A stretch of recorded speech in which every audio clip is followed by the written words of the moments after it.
Secure your tinfoil hats, buckle down tight, and hold on loosely as we soar over the rocky tops of the La Platas on a rocky mountain high, get sucked into the vortex of the Four Corner, and settle down snugly at mile marker 420 in colorful Colorado. It is Sunday, April 26th, Monday, April 27th. For those of you across the pond and beyond, welcome to We Are Paradox Media's Late Night in the Rockies. I'm so glad you guys could join us this evening. I'm your host, TessaTNT, and I hope you guys are staying home and staying safe and staying healthy. Thank you so much for joining us on one of our many outlets. You can find us at Spreaker.com under We Are Paradox Media, Periscope, Twitter, Spotify, Apple Podcasts, Google Podcasts, iTunes, iHeartRadio, CastBox, Tumblr, YouTube, SoundCloud, TuneIn Radio, Deezer, as well as Podcast Addict. So tonight I have a treat for all my guys and gals out there. Tonight we will be talking to and getting to know Miss Nikki Jacobs. And Nikki Jacobs is a psychic medium empath that has 8 of the clairsenses. She was born with many of these senses, but noticed them as a young child where they grew and developed.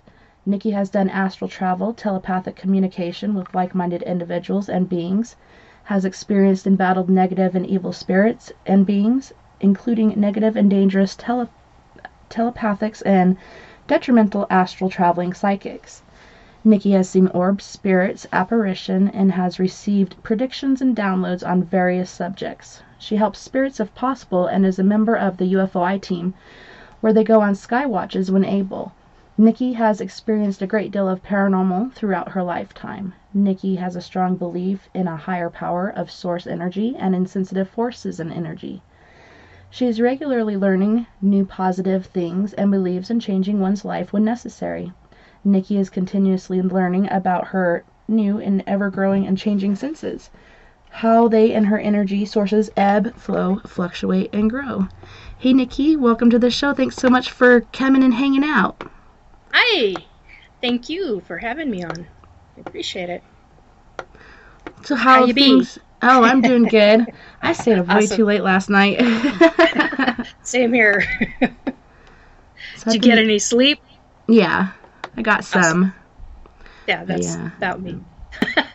Most people that know me know I don't get much sleep.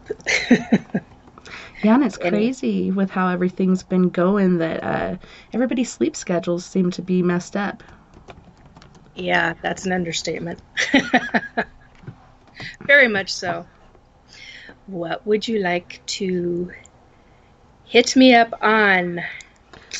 Well, What you were subject talking about something's coming. What have you been picking up on? Well, the something that's coming is it all has to do with a specific set of aliens. I don't know what else to call them. The interesting thing that I did pick up was that government doesn't know about these specific aliens on their way.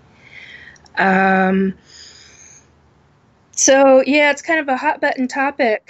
I think a number of things what we're going to be talking about are hot-button topics, but this one, they're on their way already. They've been on their way for quite some time, and they're known as the Ancients. And the quote that I received is that they are, quote unquote, the ones that seeded this planet. And I went, excuse me? That's a hell of a statement to make. What do you mean the ones that seeded this planet? Well, I was like, this has got to be BS. And I basically got told by 3 of my spirit guides, it's not bullshit, you need to listen. I'm like, oh my God. So, yeah, and they're on their way to specifically help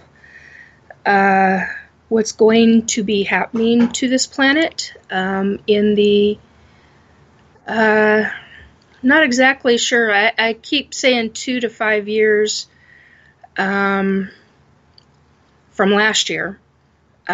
So that means next year, but for the 2-year mark. So I'm going, Not 100% sure on that. I've also got, so that's 2021. I've also got the year 2023, 2025, and 2027. So, yeah, but the thing is that, yeah, the ancients will be coming.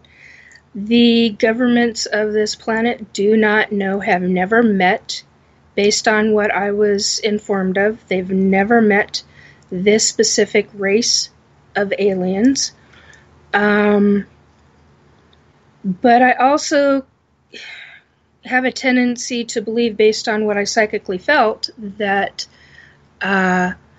this specific race of aliens are not too happy with who the caretakers are of the planet, and who's, more specifically, who's been watching the caretakers of this planet. So, yeah, that's kind of a big deal, because that all leads into a number of other psychic information that hit me in the last 2 weeks. So since we last talked, especially last week, I about went apeshit bananas. Every day was a plethora of information, and I went, guys, I need a break here. Come on. Oh, no, there's too much coming. I'm like, yo, geez, seriously. So, yeah, I'm going to be fascinated to see how this plays out, because the governments, the global governments, believe they know who the ancients are. At least that's my understanding. They don't have, what I was informed of, they don't have a freaking clue. They think there's somebody else. So, one of the other psychic, I call them hits, because they either hit me really hard in the head or they hit me really hard in the gut. And sometimes they knock me over, like the one that I had this morning about 2 or 3 hours after you and I got off the phone. So that one was really serious, but that's for a little bit of a later conversation. So the ancients are on their way to help Earth. And what they have seen coming for some time. And I didn't know that it was for some time. I mean, I had to talk to a scientific person in order to understand the concept of a lot of this. And I'm like, oh my God, okay, I love science. So for me to be a psychic and love science and scientific evidence and all of that, it gets a little, how shall we say, mixed, because there are some things that I'm like, wow, that's really cool. Oh, wait a minute, I'm just being told that's bull. That's not even correct. So there are some things that our scientific world believe they've got on the mark, and they actually don't, because certain things that are coming in our future are going to make that bit of information null and void. So the stuff that is coming that I received, it's a bit on the frightening side, but it's important for everybody to know, and it's important that no one panics. This is, if you can prepare, you can do something about it. If you know about it, there are things that you can do about it. So that's my way of looking kind of at life and of pretty much anything and everything. I keep being told, get on with it, Nikki. You're stalling. I'm stalling because I have a hard time with talking about this one publicly. So the solar wave information that I received, I believe it was last year, where there was supposed to be, not a solar wave, I think at that time I had called it a shock wave. I've since come to learn that there is a shock wave coming from deep outer space. I do not know why. I do not know exactly what triggers it. There are a plethora of guesses that can be made scientifically. And the key factor is that the first yes, there are two shock waves. First one hits the sun. Last week I thought it grazed the sun or something. It either grazed, I thought last week that it was either going to graze the sun or graze the earth. No. I've since been informed that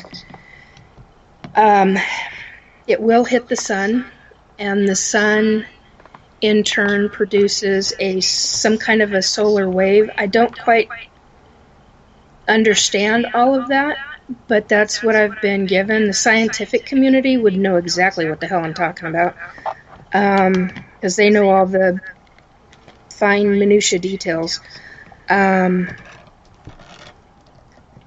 So in the shock wave, the solar wave that comes from the sun, that affects Earth. It hits Earth, but I don't know in what way. I don't know if it's dead on. I don't know if it's grazes it, like I thought last week. Psychic information fluctuates, and it fluctuates with passage of time, basically, and with whatever can alter that. So it's another sensitive subject, but it also goes into exactly why Elon Musk is really putting up the satellite rubbing across the globe. I was given explicit information on that. I won't go into all of that because I think that quite a bit of that is none of our business, but yet at the same time, hello, it is our business because of what the hell they're doing.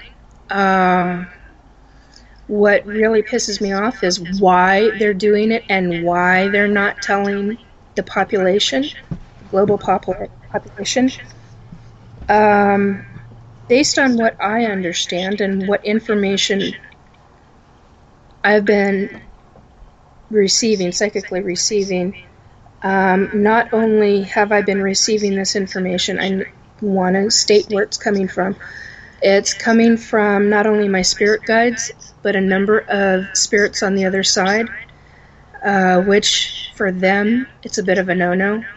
To even be suggesting certain things, because there's like I don't know how else to describe it, but it's like there's a set of rules on the other side, and certain things are just a major no-no.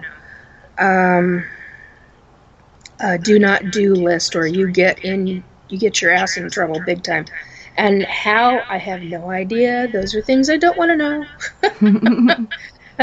Because they're probably going to have problems with me whenever I get onto the other side, because, hello, I'm going to be finding a number of psychics to talk to. So, but beside that, the Elon Musk thing, what I was told, and beings, that's the other thing I forgot.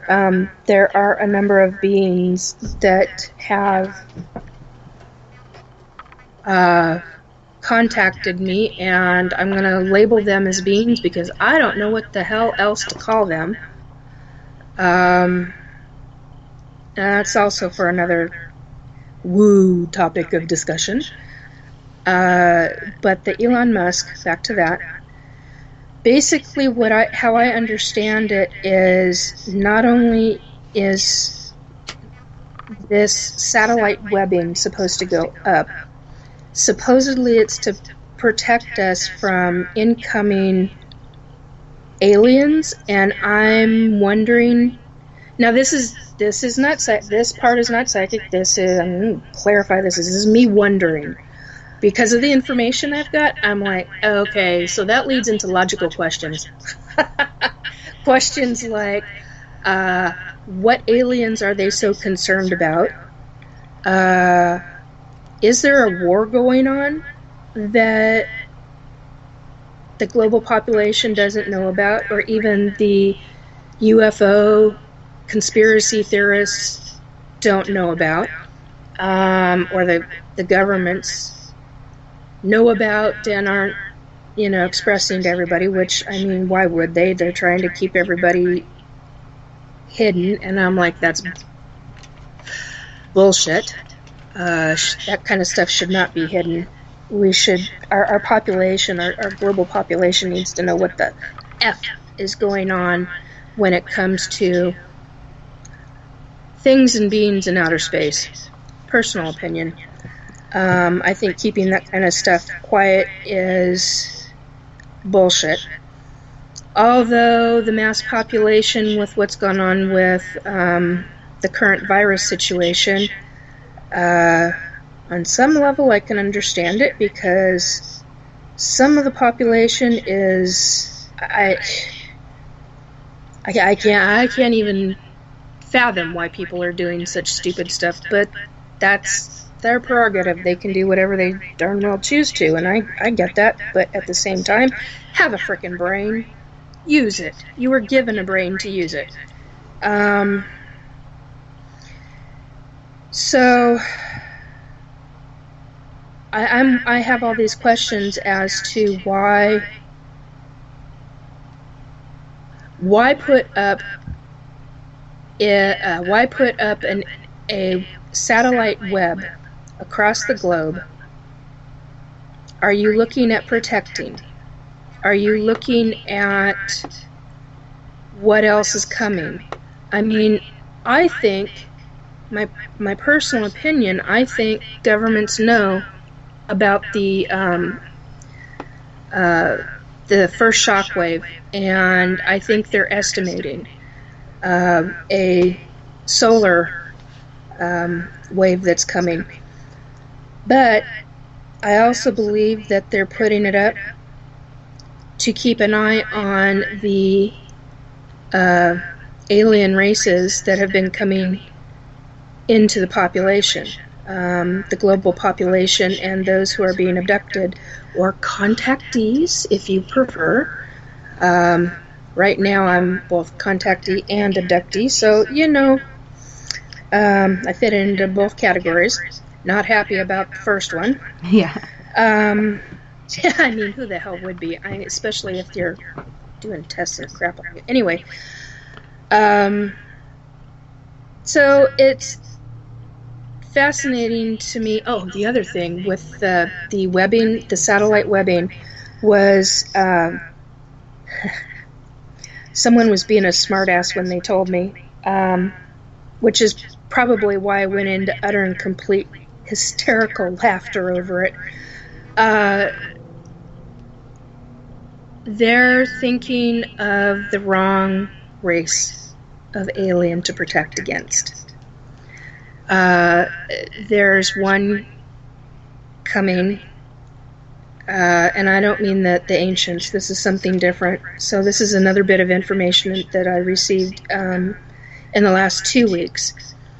So they're on their way as well. The laughing part was that the races of aliens, or species, whatever, of aliens, they are already completely capable of getting under radar.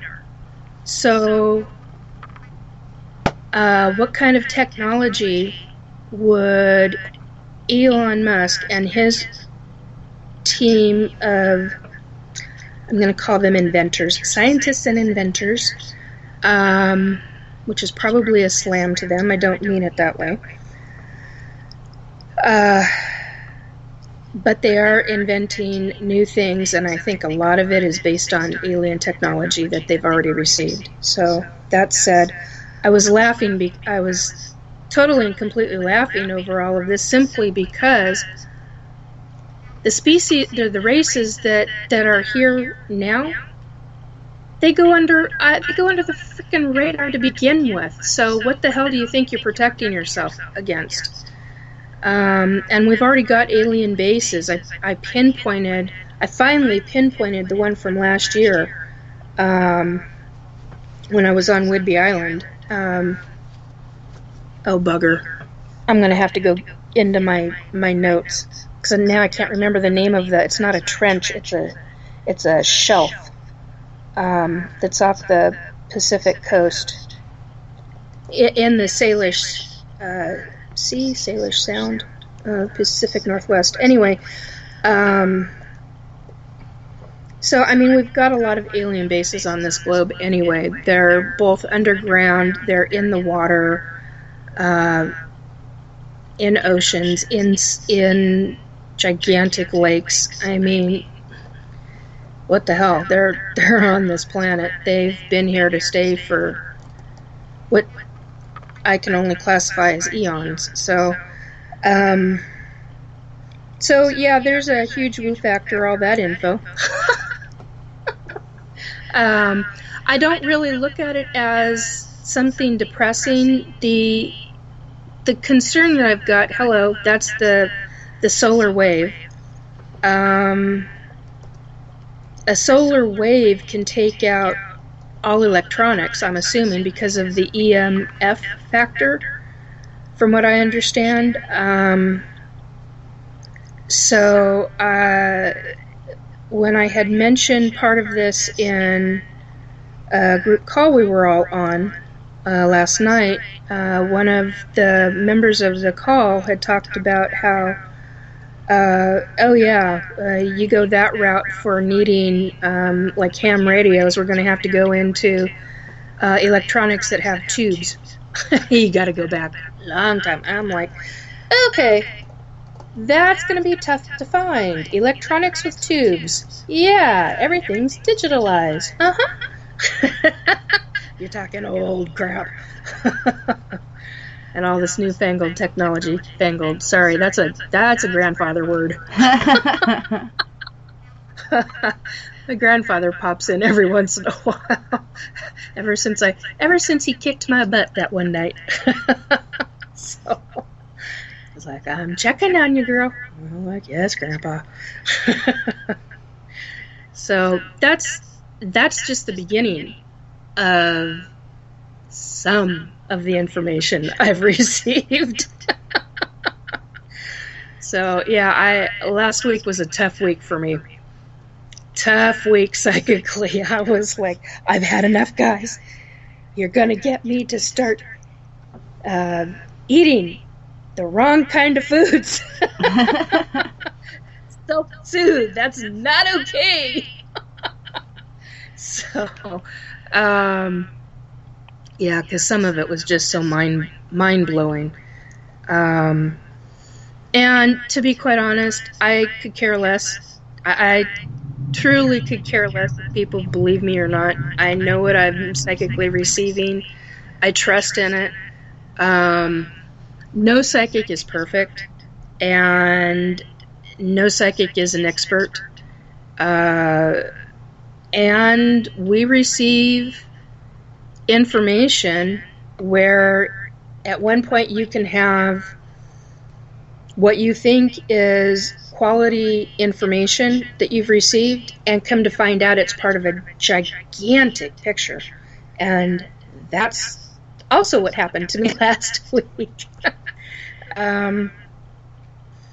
So the things that I talked about with I didn't talk about it a couple weeks ago when I was on your show, but I have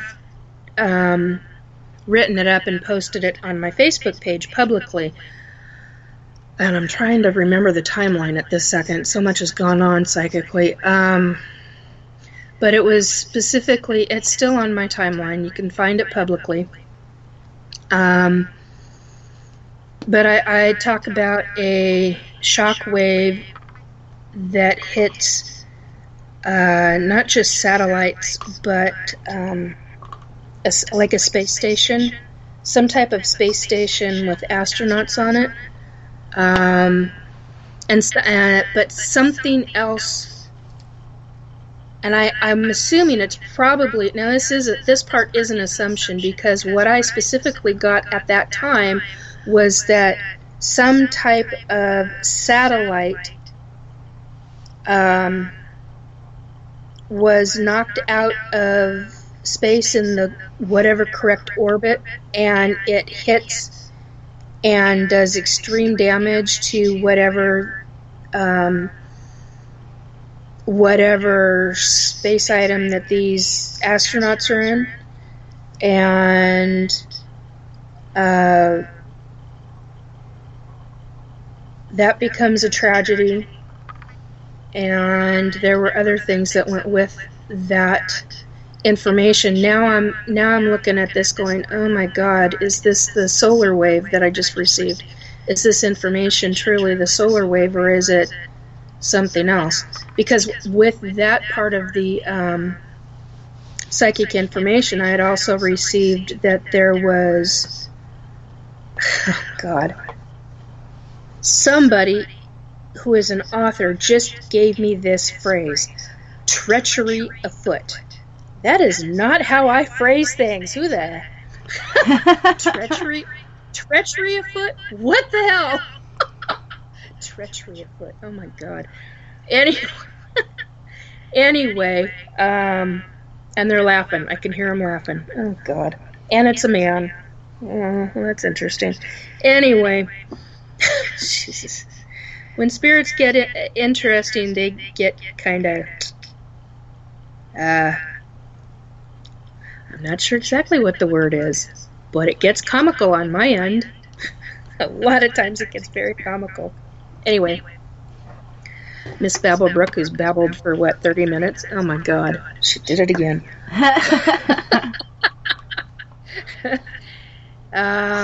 What else did we... There's a bunch of other things that just kind of flew out of my head at the moment, and I'm like, wait a minute. There's a bunch of stuff. We hit on the Elon Musk, the shock wave, the solar wave, the ancients. God, that is such a big deal. That is... And I had a conversation with a girlfriend of mine about that, and she made some really good points. It's possible that if these ancients are coming, they could be pissed royal at the other aliens who are supposed to be watching us that are on the planet. And I went,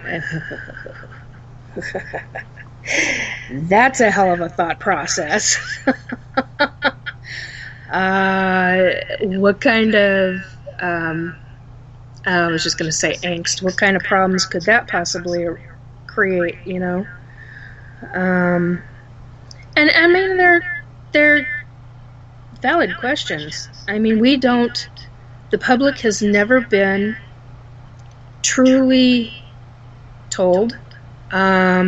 Disclosure has happened in multiple different ways, but yet people have been discredited for various reasons. People have been murdered, made to look like accidents. People have had information that they've put out there, and then unexpectedly they disappear.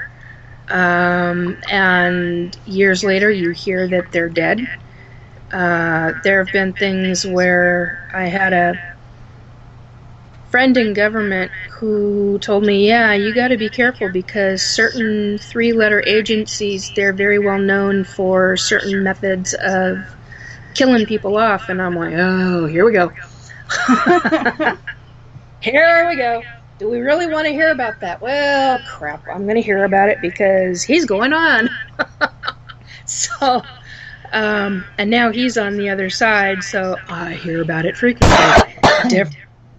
Different aspects of it, so. And then there are times where he's like, Nikki, shut your mouth. You can't say that. That's not supposed to be public domain yet. I'm like, why the F not? Right. You know why? I'm like, oh, so, like last night, there was a bit of a kerfuffle between me and two spirit guides who were informing me to watch a certain movie because there are certain quotes they wanted me to have, and I'm like, seriously, I'm not going to watch that movie unless I watch the first one in the series. And they're like, demanding, you cannot do that, that'll screw well, the polite way to say it was, you will not do that, that will screw everything up. That's not exactly how they put it. That's not exactly how I would like to phrase it. So I was watching bits of that earlier this afternoon, and I'm like, oh my god. Yeah, I'm seeing parts of it, seeing the phrasing that they wanted me to hear, and I didn't get it written down like I normally do. This past week has been so much information, and I typically write everything down. But I've got tons of notes in other ways other than handwriting, so I'm thankful for that. So I'll log into all my stuff and write everything down properly later on. But yeah, wild and crazy times of a psychic, especially when you receive visionary predictions, and where you're finding a lot of your predictions are coming true, or they've been altered, and you receive the altered version and those come true, and I'm like, oh my god. Are there any times where I'm going to be wrong? Yes, I hear. And I'm like, okay, I can deal with that.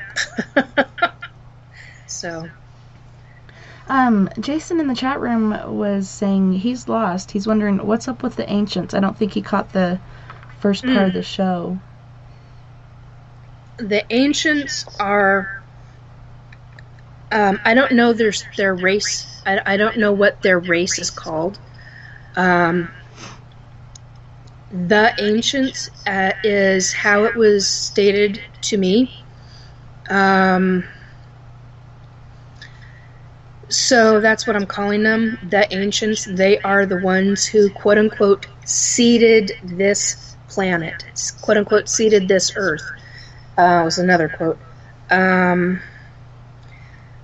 So that's where the ancients come in. They are on their way.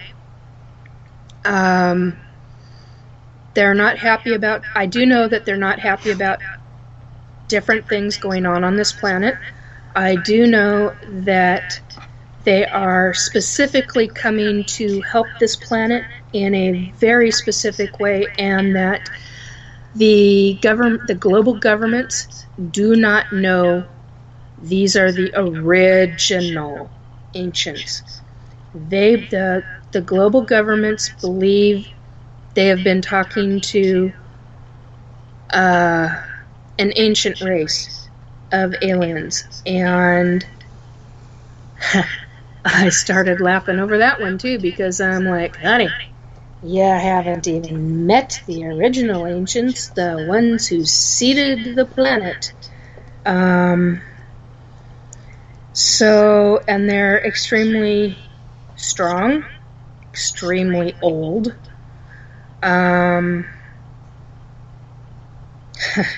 So powerful. So powerful. It's kind of frightening how powerful they are, but yet at the same time, it's not. I don't see them as an evil. Something just popped into my head about that. I don't, Oh, that's because the other side is hearing, oh, are we talking evil ancients? What are we talking about here? No, the feeling that I've got on them, that I've had on them, is that they're not evil in nature, but they're not exactly benevolent either. I don't think, based on the psychic hits that I've gotten, I don't believe that they're horrendously detrimental to us. I truly believe, based on the psychic hits I've received, that they do want to help. There's something about, I also know, psychically, I also know that there is something about this specific planet of ours that is vital, is crucial to the solar system, galaxy, there's something about it, and if something, whatever that something is, causes detrimental damage to this planet,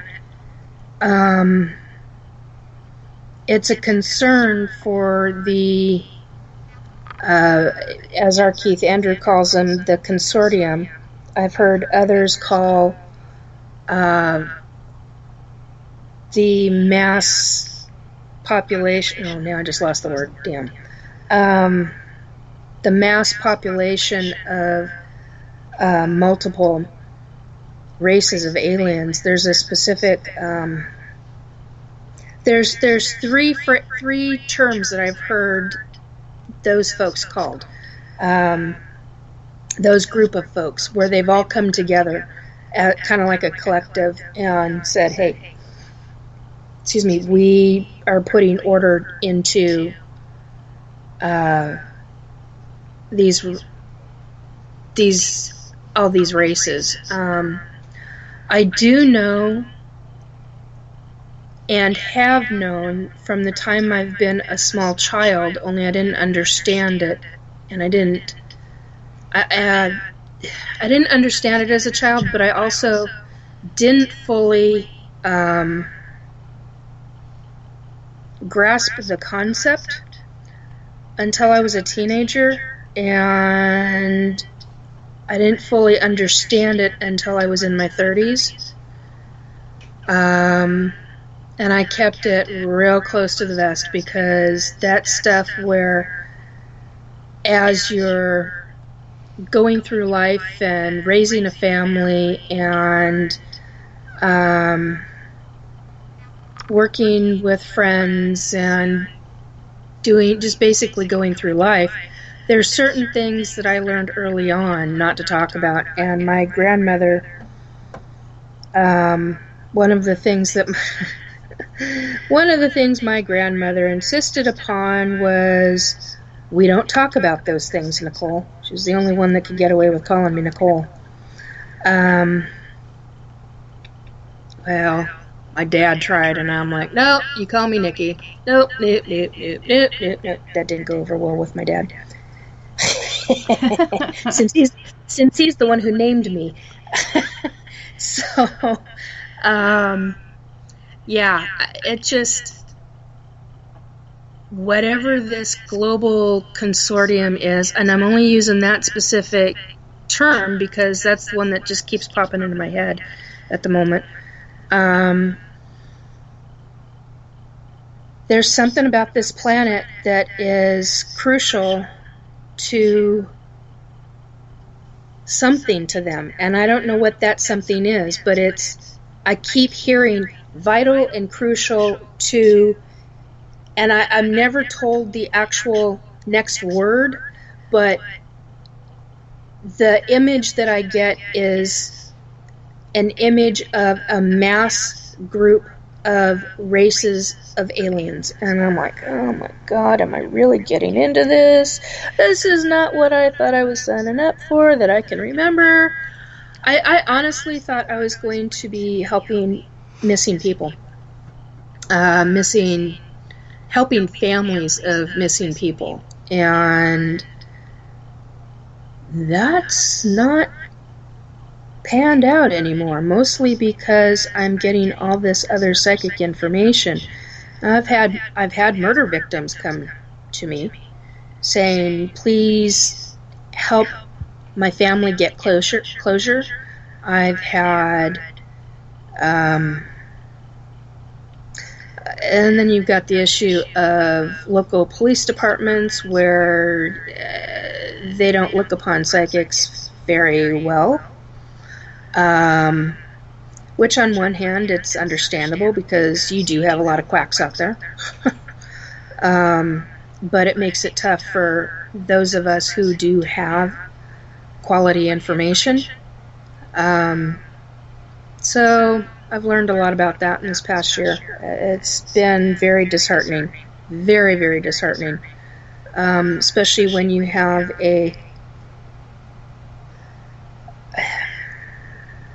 I had Miss Ginger come to me. I'm not going to say her last name. The police do not believe the information I provided them. And unfortunately for them, I received a plethora more information about her situation, and I came to find out that she is one of but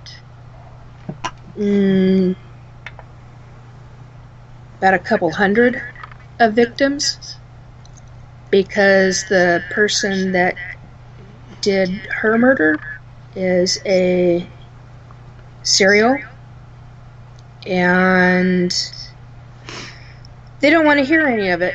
And I'm like, all right, well, I've got the information, everything's freaking written up. You know, it's going to end up taking somebody else to, because I don't have the background that they want.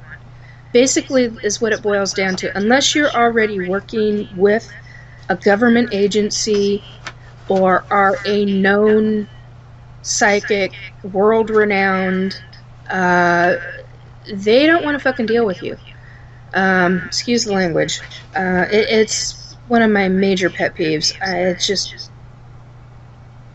really frustrates the hell out of me.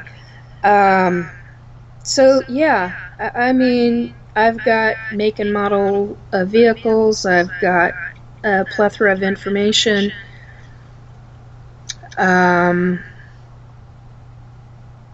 But, you know, it's how government operates. And it's very frustrating regarding that stuff.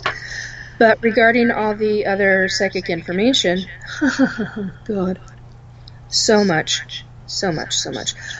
And like I said, I don't look at it as sad or depressing. It gets overwhelming when it all starts coming in and you get download after download after download. But it makes life interesting, that's for sure. And I was just asked, well, I wasn't asked, I was more specifically told, you need to tell them what you do for downtime when you receive these. I read, I listen to music, or if it's a really bad one regarding children or regarding something that truly traumatizes me, I find a kid's movie. Get my head out of the adult world. And even if it's a movie I've seen what feels like umpteen million times, because, hello, you had kids, and the kids loved watching the movie, there's certain ones that just help me get out of my head. And those are all positives. You have to find the positive in all the negative shit. And if you don't, you're going to be so bogged down and so negative. Why put out that? It's like, if you get that bogged down and that negative, everything in your life is going to turn, well, it'll turn to shit. You're going to have all that negativity stuff. And I'm one for putting positive out there, which sounds funny as, I was going to say, it sounds funny as F. Um, when I'm talking about all of this negative stuff, but I'm a really positive person. I truly believe in positiveness and retraining our brain, because from childhood we're taught all this negative crap. I'm trying to say crap and garbage at the same time. Grabbage. Oh God. So you got to basically retrain your brain. A lot of us didn't have. Oh, well, I had a parent who was very open. That's an understatement. And thankfully for that, it's one of the reasons why I was able to come out of my shell to some degree regarding certain things. But yeah, you've got to find a way to get the negativity out of your life. And what I've really learned over the last 2 years, more so than any time in my life, is that when there's a lot of crap going on globally and it's really bringing you down, evil on the other side likes to feed on it, likes to feed on the negative thoughts that you got. And you could end up with an evil spirit, or you can end up with an attachment, and they feed on, and I'm not joking when I talk about this. I've actually seen this happen. It's not pleasant to watch, and for someone like me, it's maddening as hell, because there's no excuse in the world for it, in my opinion. They literally feed on your negative thoughts and try to draw more negative out of you so that they can feed their energy. It's a little bit more involved than that, but that's the long and the short of it. And there are ways to go about making so that doesn't happen. And it's retraining our brain to think more positive thoughts, more positive self-talk. Boy, that's not an easy one. It's like I'm preaching to the choir on that one. Hello. Because I have my own negative thoughts, from time to time, and it's hard. It's like, nope, can't go there. Can't do that, because that just brings in negativity, and what you feed your brain is real important. What you feed your brain is also what helps you feed your soul, your spirit. And that's kind of crucial to who we are and who we become over time. Life ebbs and flows, as I always say. It moves, baby, it moves. Definitely does. Yeah, it's important. And a lot of times if you have something like a negative spirit or something in your house, like you said, it feeds off of that, and it also kind of encourages it as far as it causes fights and other things like that. And yeah, it's very important to, like you said, to relearn. I call it rewiring. Take a moment, breathe, and think before you react or before you speak, because if you don't continue to feed them, they're not going to stick around. They're going to go somewhere else. Exactly. That's exactly it in a nutshell. Robin was saying when he was younger, he said he had a glimpse into the future, and he saw that it looked like there was ships in the air, but the planet looked dead. And then your friend Wes showed up and was saying hello to you. Who was? Wes Cole. At the from Alabama.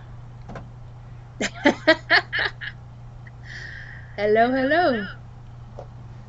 Well, on that note, cool. Let's go to our first musical break. On this break, we have Michaela Hay, who is from Ontario, Canada, and she's a high school phenom. She's very talented. And then we have Tracy Cruz from Oakland, California, And she's going to be singing Flowers and Candy and Joyful Rain, and Michaela Hay is going to be singing Pins and Needles. You guys don't go anywhere. We'll be right back right after this.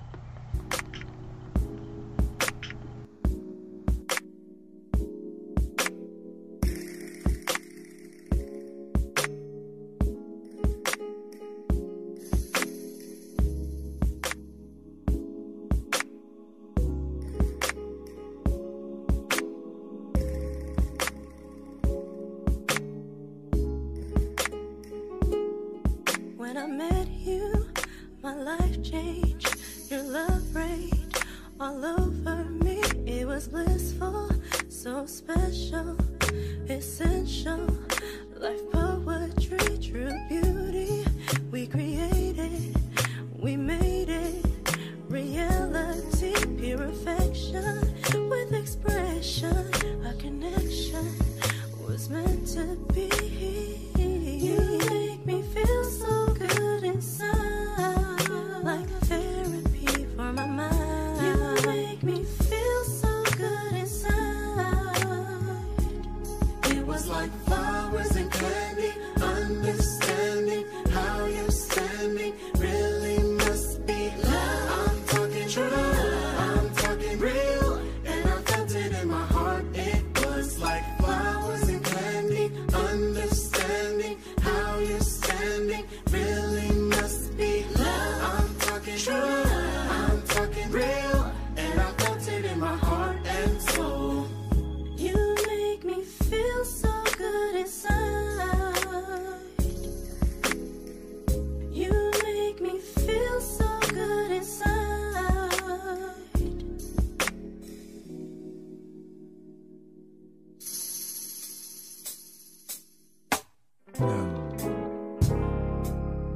Now what is this that's happening? I don't even know you anymore. Oh, yeah. Changes moving through everything. Yeah. And I don't even know what we're fighting for.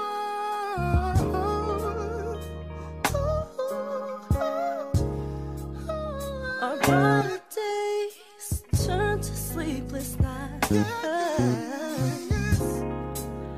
Our loving ways have turned to endless fights, and we can't seem to compromise.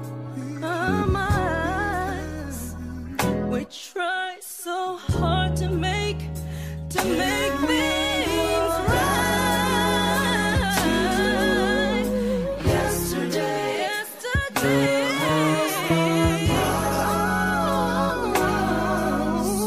will erase all returns. Can't we turn back? Hands on side. You are my life. Now what is really happening? Yeah. Changes are moving through everything. Changes.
every word through a microscope. You keep stomping down on the ground while I've been stuck on this tightrope. I just wanna say what I wanna say without your sentence. I'm not willing to do the time when I'm innocent, and I'm innocent. Talking on pins and needles. Talking on pins and needles.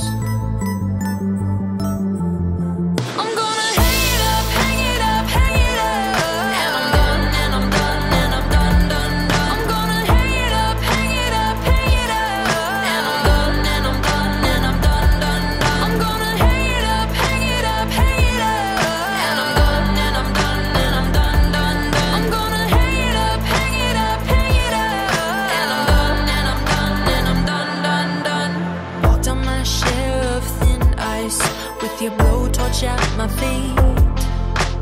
You won't ever see me beg, so take this tongue off your leash. I'm gonna say what I wanna say, don't need permission. Interpret it how you want, it's my decision. Talking on pins and needles. Talking on pins and needles. I'm gonna hang it up, hang it up, hang it up. And I'm done, and I'm done, and I'm done, done, done. I'm gonna hang it up, hang it up, hang it up. And I'm done, and I'm done, and I'm done, done, done. I'm gonna hang it up, hang it up, hang it up. And I'm done, and I'm done, and I'm done, done, done. I'm gonna hang it up, hang it up, hang it up. And I'm done, and I'm done, and I'm done, done, done. Dancing on shattered glass, kicking the pieces all around. My safety has been broken, this is now a hunting ground. Talking on pins and needles. Talking on pins and needles. I'm gonna hang it up, hang it up, hang it up. And I'm done, and I'm done, and I'm done, done, done. I'm gonna hang it up, hang it up, hang it up. And I'm done, and I'm done, and I'm done, done, done. I'm gonna hang it up, hang it up, hang it up. And I'm done, and I'm done, and I'm done, done, done. I'm gonna hang it up, hang it up, hang it up. And I'm done, and I'm done, and I'm done, done, done. I'm gonna hang it up, I'm gonna hang it up, I'm gonna hang it up, talking about, I'm gonna hang it up, I'm gonna hang it up, I'm gonna hang it up, talking about, I'm gonna hang it up, I'm gonna hang it up, I'm gonna hang it up, talking about, I'm gonna hang it up, I'm gonna hang it up, I'm gonna hang it up.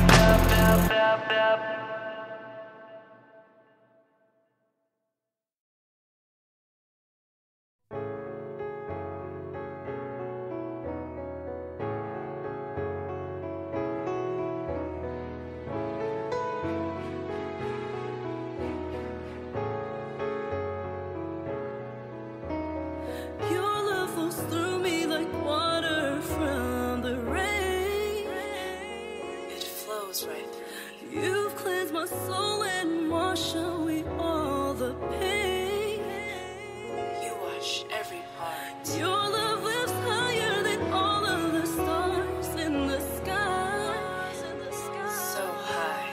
I made my wish on you to be by my side.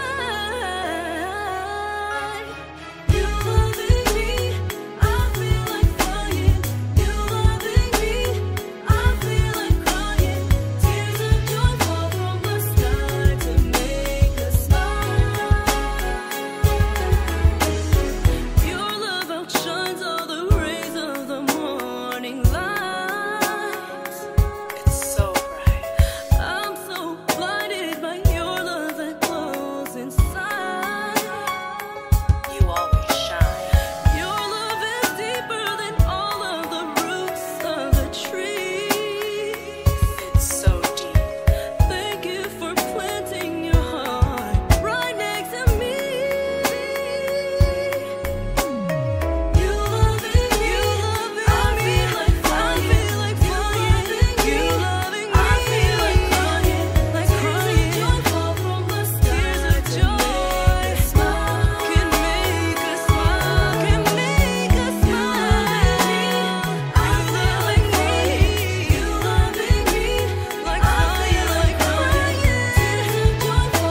Welcome back, and thanks so much for joining us tonight on We Are Paradox Media's Late Night in the Rockies. Tonight we're hanging out with Psychic Medium. Yellow. Is that what you go by, or Psychic Medium? Like, what label do you give yourself as far as what you do, Nikki Jacobs? Well, I never it wasn't until a number of years ago that I actually considered myself a psychic and a medium. Really hit me the last 2 years, and I went, okay, that's it. I'm coming out publicly. That's it. I've had enough. And a lot of people that I've known for 30 years are like, oh, you're talking about it. And others are like, yeah, right the hell on, finally. So. And what year did you say this was? Oh, God, 2 years ago? Okay. So, well, 2018, so no, more like 2017. So, just at the very end of 2017 into 2018. So, yeah, I psychic medium. Actually, what I considered myself for years just clairvoyant, because I've got all eight of the clairs, and at some point in my life, I've had every one of them in my lifetime. So, when did you first realize you had it? Like, how did it all start for you? Well, started from birth, but I didn't understand. Really didn't understand stuff until I was about, let's see, I got to think of the year. So I would have been 10.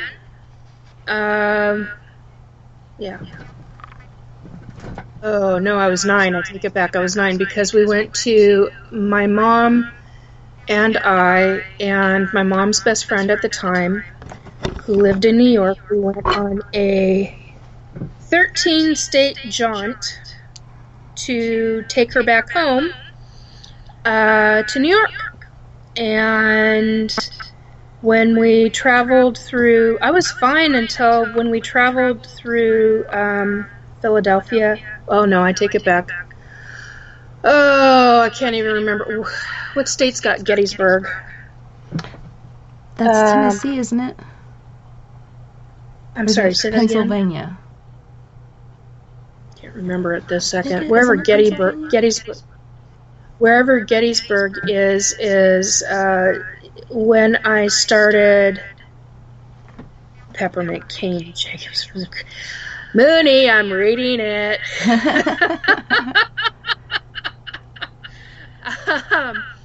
Anyway, yeah, that was when things started really progressing for me. That's when I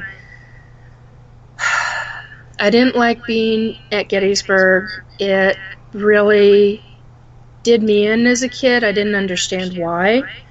I can't say I didn't understand. I just didn't understand fully why. I mean, I knew that it was about death and it was about a lot of other things, and walking around that area really was tough.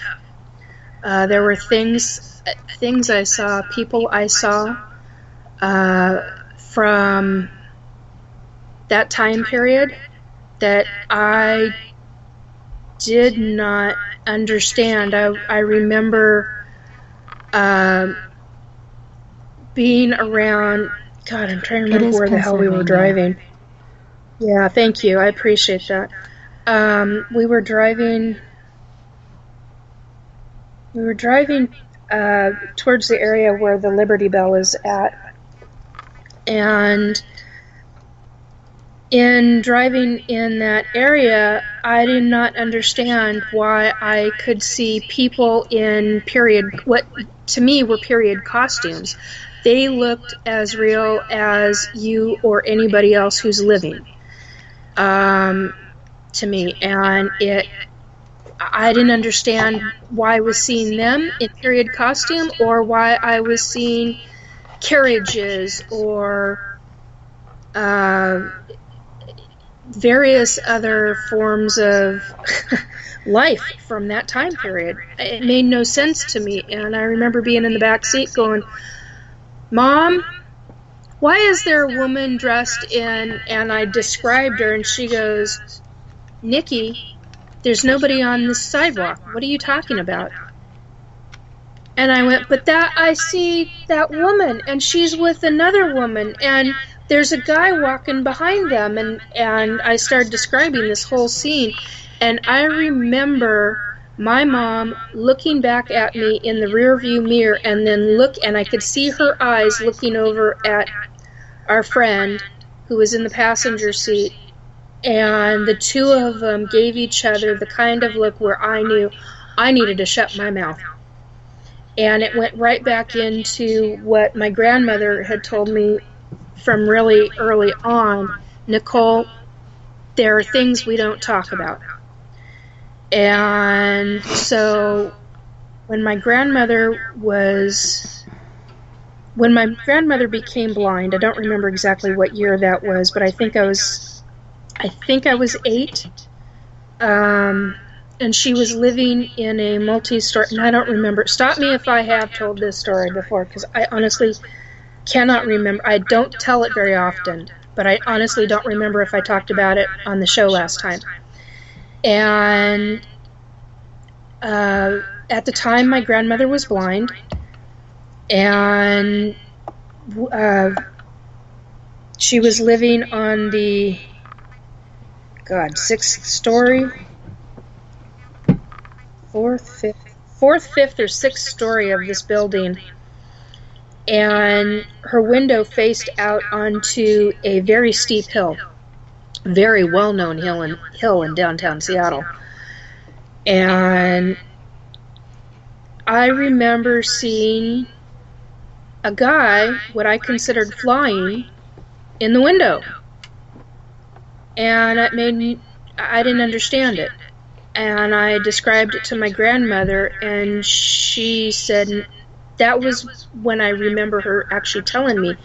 That was the first memory that I have of her telling me, "Nicole, we don't talk about those things. You don't ever, ever, ever talk about those things. That happens in our family all the time. It has for," I can't remember if she used the word years or for generations. I remember thinking I didn't understand the word that she used, so it's very possible she said generations. Centuries. Yeah. Centuries, yeah, exactly. And so I learned then, from what I remember, I think though she had told me it at least once or twice before that. So by the time I'm in the car, 9 years old, and here we're in the Philadelphia area, if I remember correctly, and seeing these people, and the look my mom gave our friend, I knew then that I had to shut up, because what I was seeing, they were not seeing. And that was when I made the logical, I went, oh my God. And the interesting thing is that I saw people on both sides of the road, and I saw horses and carriages, what I call carriages, if they buckboards, another term would be buckboards. And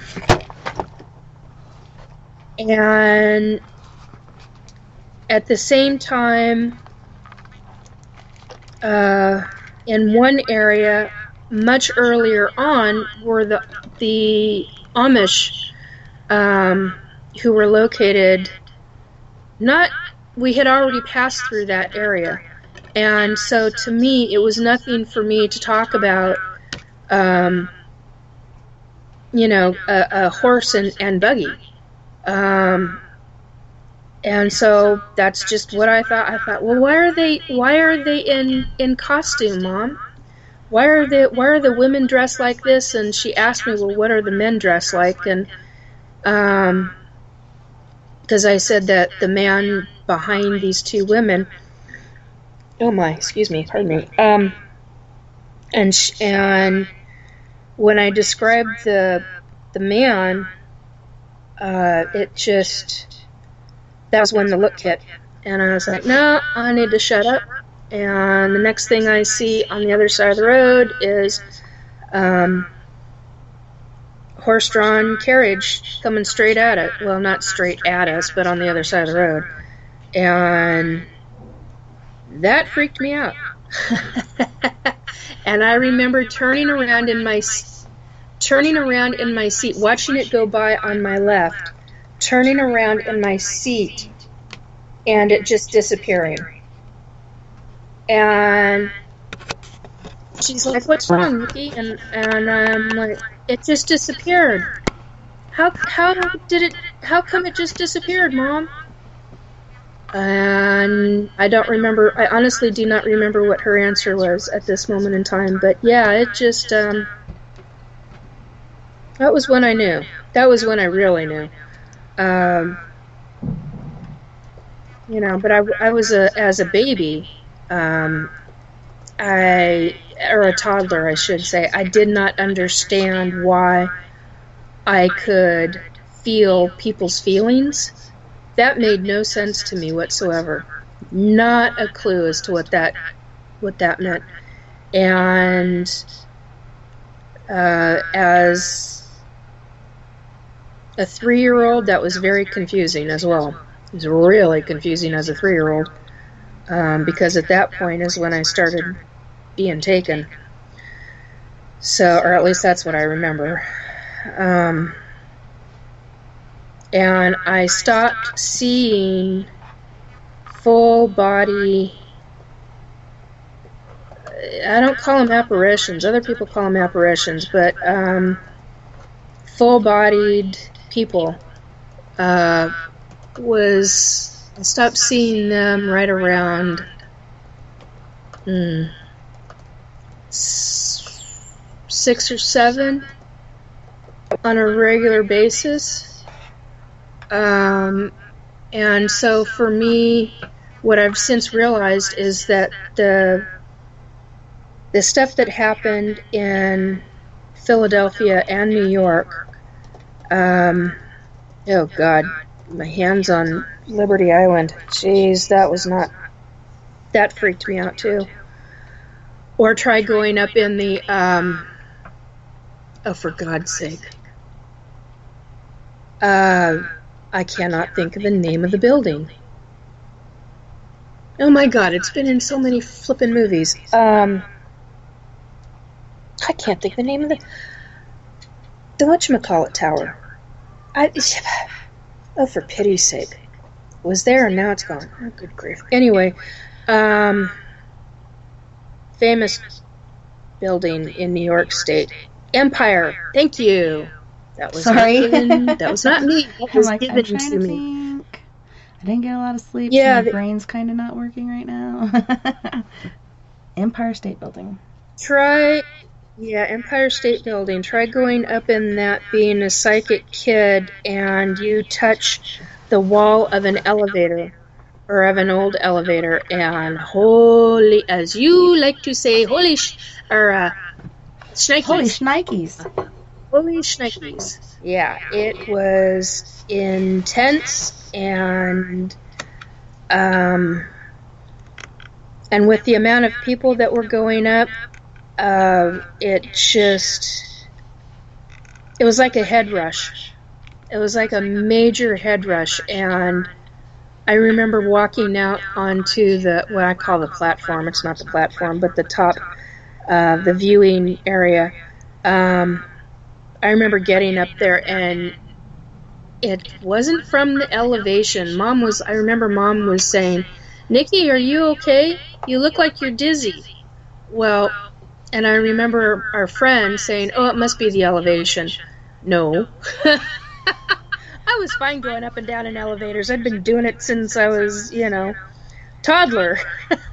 Smith Tower is a very interesting building for me in Seattle, downtown Seattle, when I was a kid.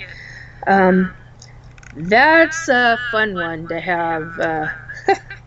Anyway, that's beside the point.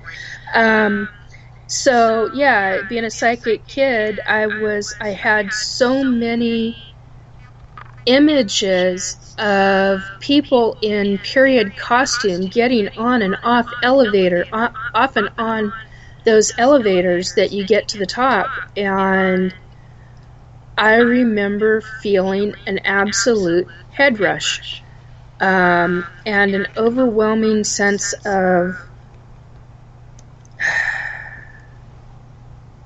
emotions from those specific individuals, not from the human beings that were living, that were riding the elevators with us. That was a different subject. So I knew what that felt like, but this was a different ballgame altogether, and yeah. And the ferry ride too, seeing the Statue of Liberty and being on the island, and oh my God, that was an interesting thing. Or getting to touch, I actually got to touch the Liberty Bell. You can't do that now. And the things that I saw when I touched the Liberty Bell, I mean, 9 years old, and here you're having full on, like they were actually human beings that were living in that period of time where they were walking the square, and I just lost the word again. Dang it. Anyway, there's a specific word that goes to that. Quad is another word that keeps popping up. That's not the one I mean, though. Anyway, so it's just, as a kid, you learn very quickly how to deal with those and to keep them quiet. They were things you didn't talk about. But they're memories that I will always have and I will always treasure, simply because it was really awesome to see. I mean, you see these people in what I considered back then as costumes, period costumes, and the horses, and the how the horses were managed, treated, excuse me, is the word I was looking for, treated, and how people treated each other, and a man acknowledging a woman in a very specific way. It was very respectful back then, at least publicly. I don't know about privately. I mean, I didn't see a lot of that. So I learned early on to touch buildings and to touch metal, and to, especially if it's an old building, really old building, I would have images projected into my head of that time period, and if it's the opening to a building or the threshold of a building, I would see what it was like and who was coming and going, and wow, kind of mind-boggling, but it was really cool. And then there were a lot of times where I'm like, don't touch that building, oh my God, don't touch that building, something's bad, oh my God, don't touch that building. And you didn't, because you knew something was really bad. I never knew what was so bad, but I just knew bad. Don't do. So it. So I've known from early on. Long answer to your question. Robert, he said, if a building is demolished and it's a multi-story type building, do you think any ghosts that are in the higher floors will still roam on that level, even though there's no longer floors or a building surrounding them? Kind of made me wonder, because I was thinking about that the other day, like, where do they go? Like, do they, when it falls, do they fall too, or do they kind of stay suspended? I was watching a Ghost Adventures episode, and they went into the Luxor, I think it was, and were investigating it before they demolished it. And I was wondering that day, like, I wonder where they go. Do they stay there in that area, or do they move to other places? But it's interesting to think what Robert's saying. Do they stay, like, in the air on that level, where maybe they had jumped or whatnot? My personal opinion, based on past experience, is they're attached to the land. There's, if they're specifically on one level, as I understand it, somehow they're attached to the, it's not just the building itself, it's the land. So, I honestly, I believe it's the land. I mean, I know that some buildings, when they get, you know, when a new building is put up, they're not going to be on the same level, same. I mean, Floor? they could, yeah, same floor. They very well could be, but from experience, that's not the case. It has to do with the land, from what I understand, although that is a fascinating question. I would be interested to hear what other psychics say who've had actual experience with that. And I mean a lot more experience than I have, because I've got a very short list. Very short list. But I'm sure there are a lot of other psychics who go out and do the paranormal routine thing, whatever you want to call it. And, you know, they do investigations, paranormal thing. Oh, good grief, Nikki. Need more protein. Right? Yeah. Anyway, so, yeah, as far as I understand it, they're attached to the land. The building itself, yes, but also the land. And when that building is destroyed, they adhere themselves to whatever floor. And it is possible they could go back into, you know, the same level of whatever floor it was that they were on before, but that's not been my experience. So I don't know. That'd That was be a really interesting good to question. see. wasn't it? Yeah, if they rebuilt there, which I'm sure they did. It's Vegas. They probably just demolished because it was old and wanted to rebuild something new. It'd be interesting to go in there and see if they are still there. Oh, exactly. Oh, exactly. Well, There's they a lot all of things float that- down here. Well, and speaking of Vegas, with the ones that were killed at that music festival, I wonder what that land is going to be like. I know that because it was such a traumatic event. Traumatic events typically, not always, but typically they have a tendency to keep souls there, they're not, spirits there, excuse me. Because a lot of spirits can't move on right away. Or they don't know how to, or they're so traumatized by what's taken place to them that they don't know how to get out of it. Yeah, hello. So, I know Sorry. that look. Just getting an incoming call from Messenger. So yeah, it's a very good question, but yeah, with the spirits regarding buildings, that's my answer to that one. But I'm going off of, like I said, going off of a very short list of experience with that. But yeah, it makes me wonder about that land where that music festival happened. Makes me very sad for those folks and the community. Wow. Anyway, I did not intend to bring that up, but it was a thought process that popped into my head. I'm like, oh, okay. You have a look about you. What's your question? Oh, well, I always want to know, like, people's ghost stories. So, what was the very first entity that you ever came in contact with or saw?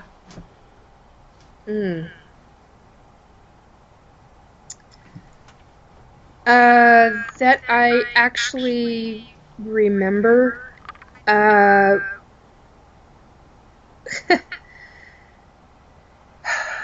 would be the one. That would be the one from my grandmother's apartment, the floating man. That I remember. The funny thing is that I know that's not the first one. I'm just not, as I've aged, I haven't forgotten it. I just haven't pulled it out of my little file folders, out of my little filing cabinets in the back recesses of my brain. And that's the easiest one to grab onto. But I know that that's the one that pops out the most for me. Always has.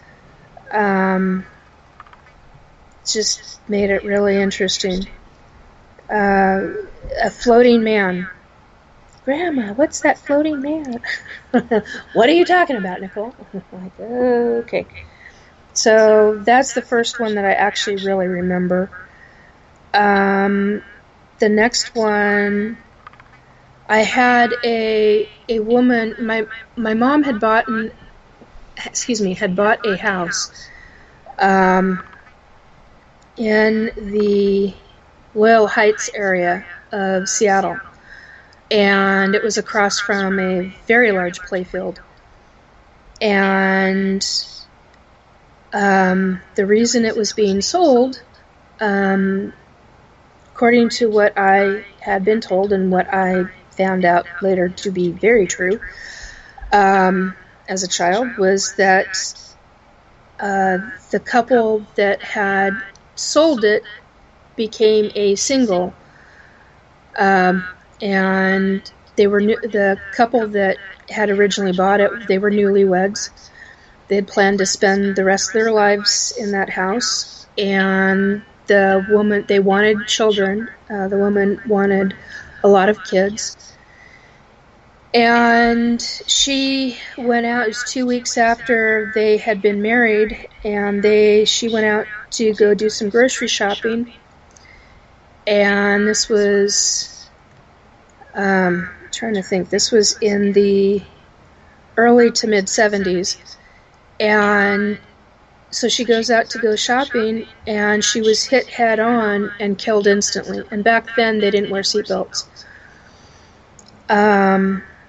Her spirit remained in the house, and every night she would sing me to sleep.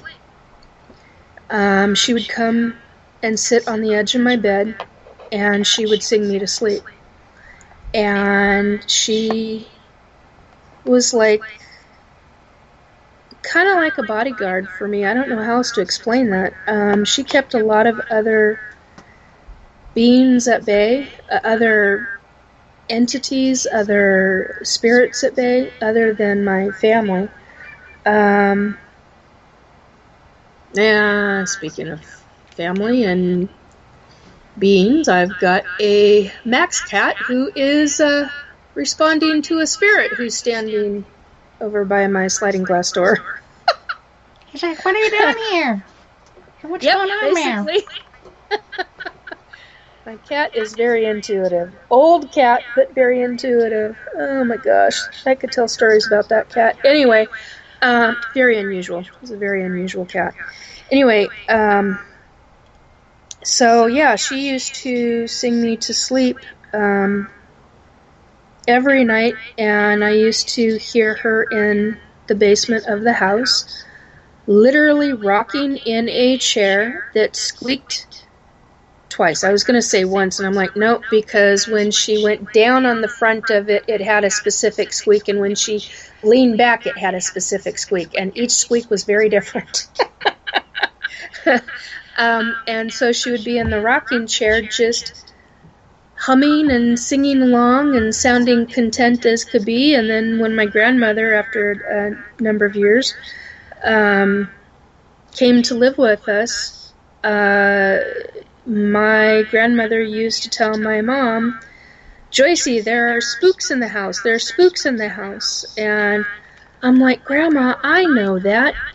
But you always used to tell me not to tell. Not to tell about that. And she's like, yeah, but Nicole, this is, it wasn't yeah, but Nicole. It was, Nicole, this is, I can't remember how she phrased it. It was, this is not the right kind of spook. And I'm like, she's safe. It's okay.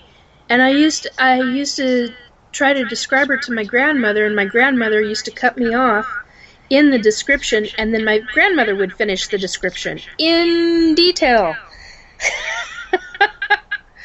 And I'm like, oh my gosh. So I knew darn well that my grandmother had seen her as well.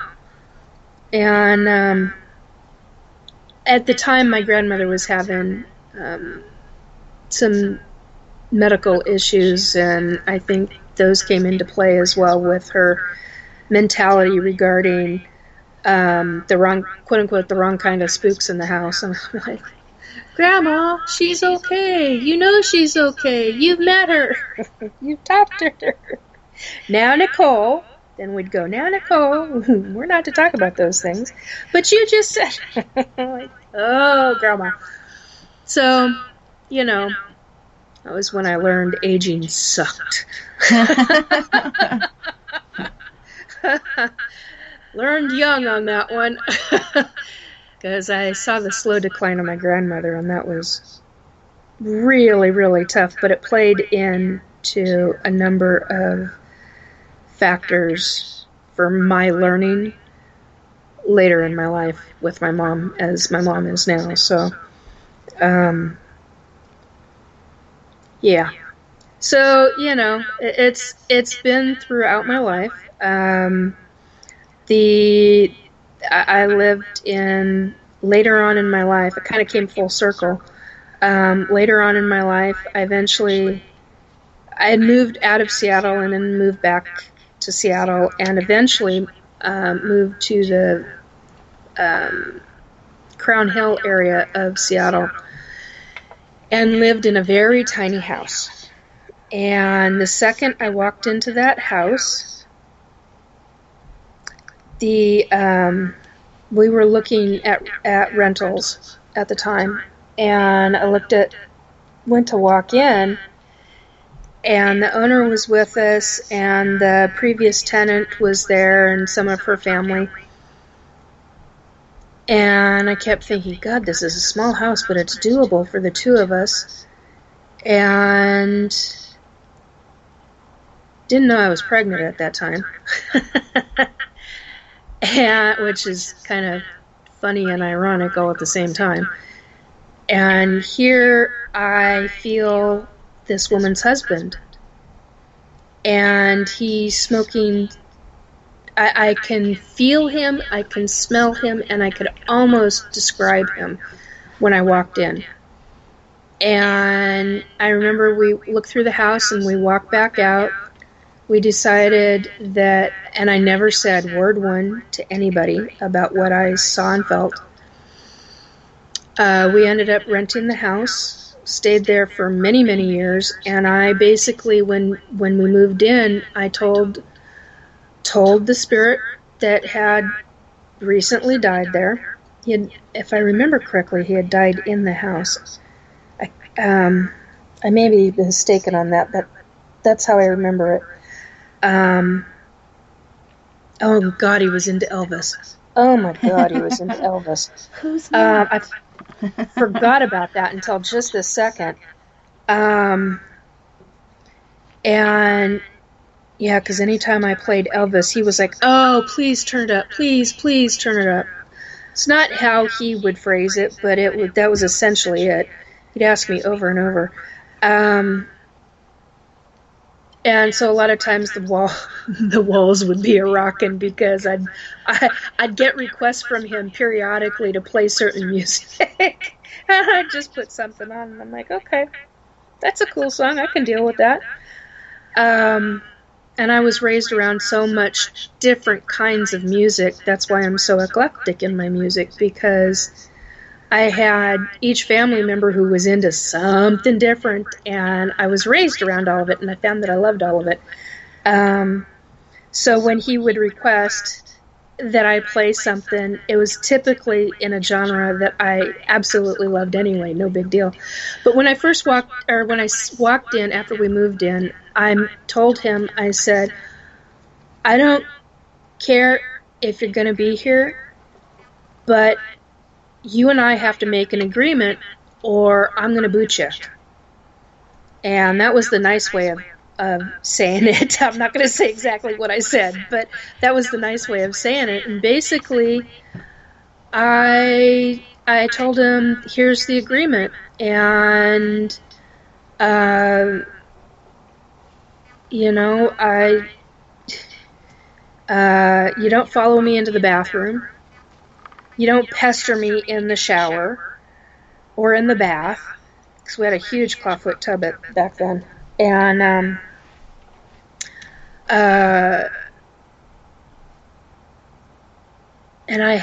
that's right, I had just found out, right after we moved in, I had just found out that I was pregnant. And so I stated to him, I said, you don't come near my baby or any children or any child that comes in this house. And you just don't, or you will not like who I am. You do not.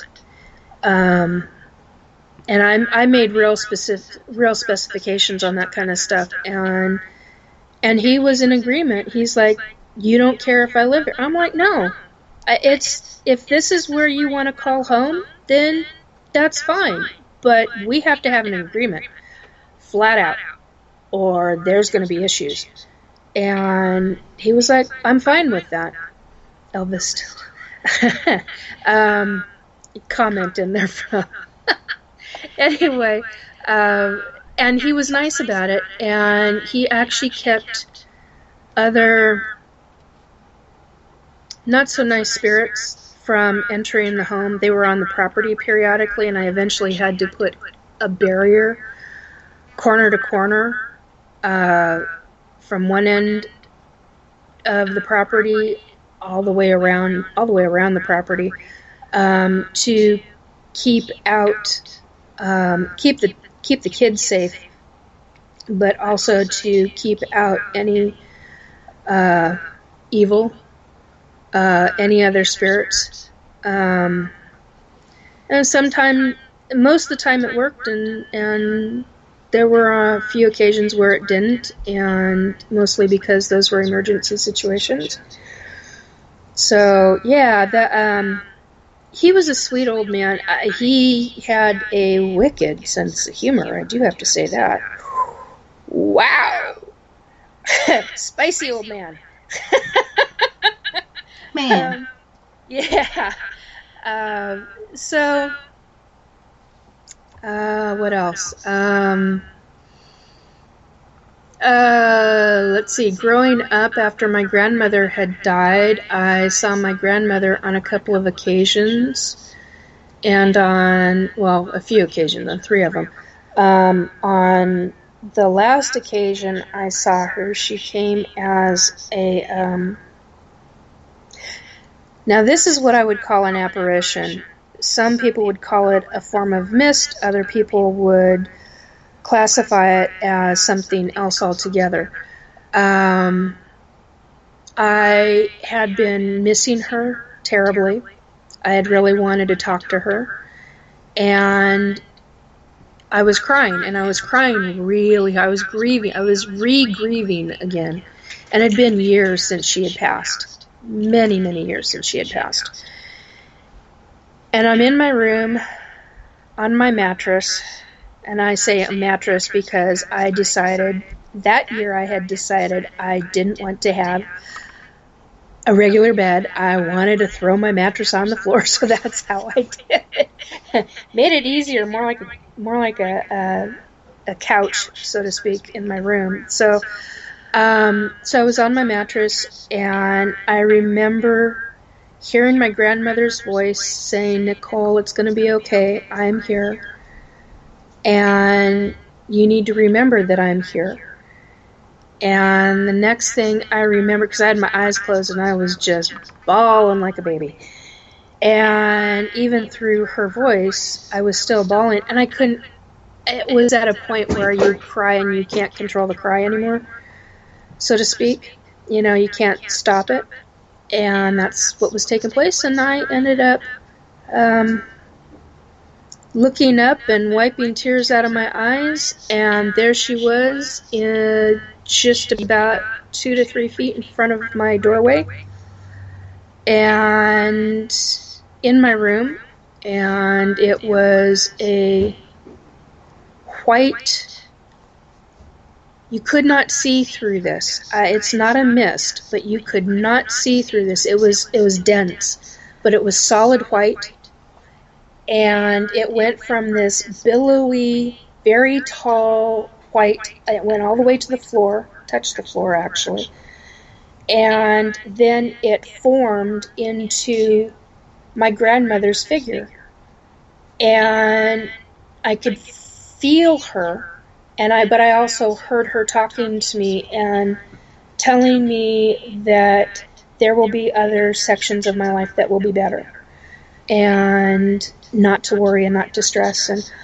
And I was a teenager at the time and was having a really tough time with stress migraines. And I was really, really freaking tired of them at the time. And it was just one of those times where you start in with one of these migraines and you just lose it. Not many times I get a migraine and I lose it. Even now, it's very, very rare. And so that was one of those times, and I just frickin' lost it. And she was right there and reminding me that it'll be okay. And our families do that. If you have a deceased family member on the other side, they're around you off and on all the time. What a conflict of terms. But they are around you. They do come and check on you. They will send you little messages. They will provide you with little bits of information here and there. And it's not just about being open to it. It's about recognizing the signs. And so, yeah, I've had, there's been a lot more than just that, but those are some of the more interesting ones. Or try being at a high school where you learned real quick not to touch the outside of the walls. Things you didn't want to see from the certain era. I was going to say time frame, but a certain era that you just didn't want to see.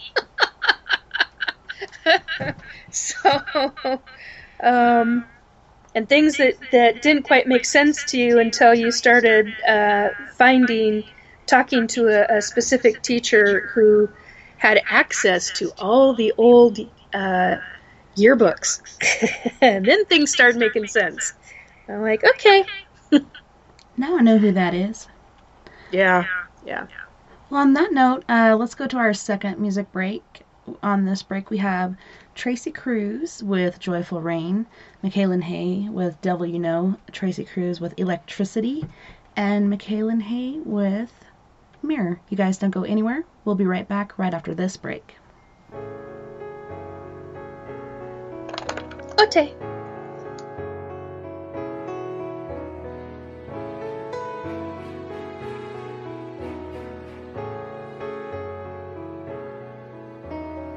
Your love flows through me like water from the rain. It flows right through me. You've cleansed my soul and washed away all the pain. You wash every part.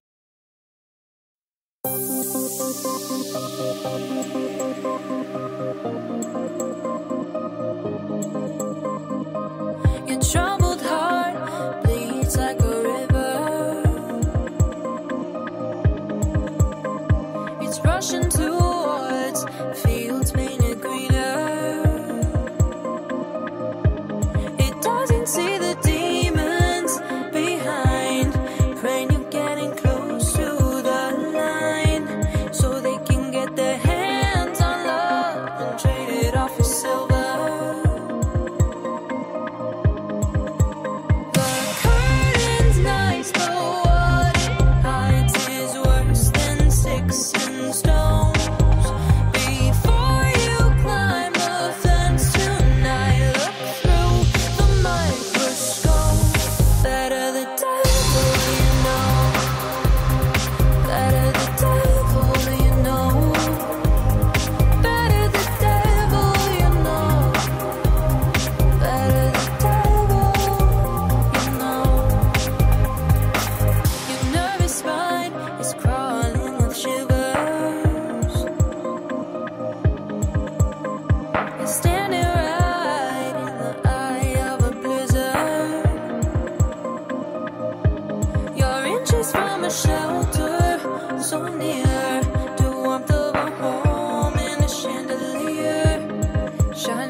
Your love empowers me.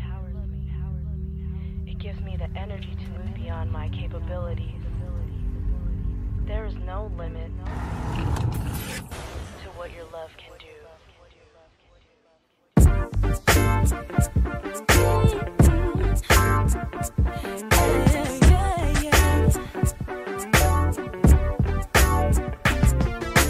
I feel chemistry whenever you're close to me, and I cannot explain your energy, 'cause you're pulling me like gravity. It feels so strong, I can't not escape your electricity.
upon my chest. I'll attest. I don't really wanna forget to forget you.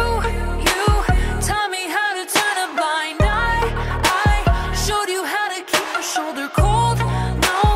No one walked away without a scar. I've been digging through the pieces. Your heart is out of reach, but objects may seem nearer through this rippled mirror.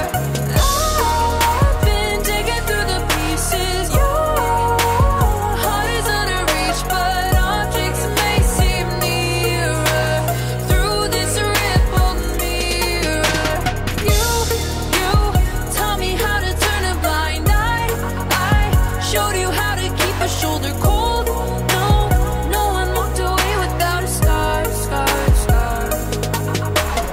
I've been digging through the pieces. Your heart is out of reach, but objects may seem nearer through this rippled mirror. I've been digging through the pieces. Your heart is out of reach, but objects may seem nearer through this rippled mirror.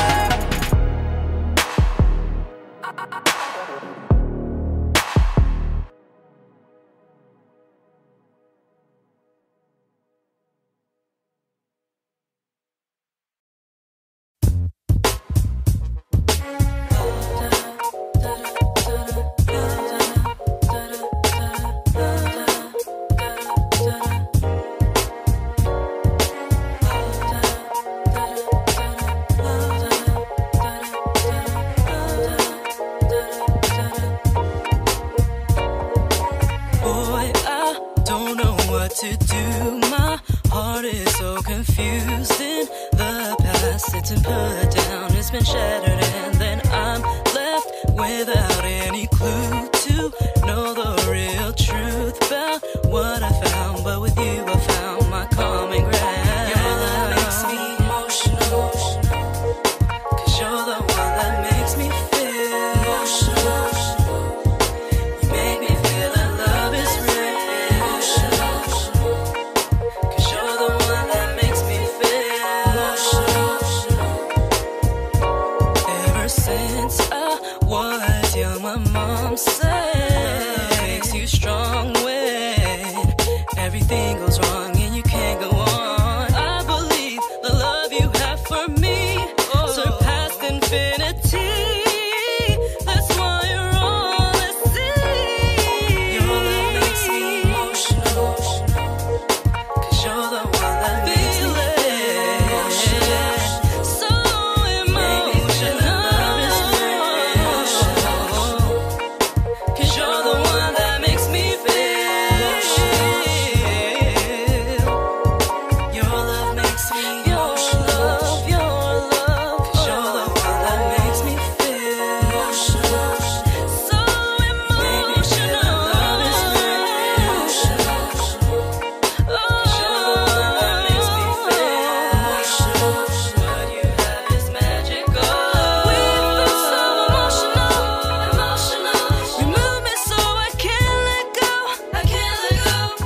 Hey everybody, welcome back and thanks so much for hanging out with us tonight on We Are Paradox Media's Late Night in the Rockies. And we're hanging out with Nikki and hearing about her stories. And she's got a hit she got this morning that she's going to tell us about. But first, Robin had a question about what happens when you destroy a ghost's belongings. Perhaps, I think he was saying, in an abandoned building. Like... Well, typically though, this is from my experience. Everybody has a different viewpoint or different opinion on this. From my personal experience, they attach themselves to the belongings, and if you destroy them, typically the person that destroyed them, that's not going to be good.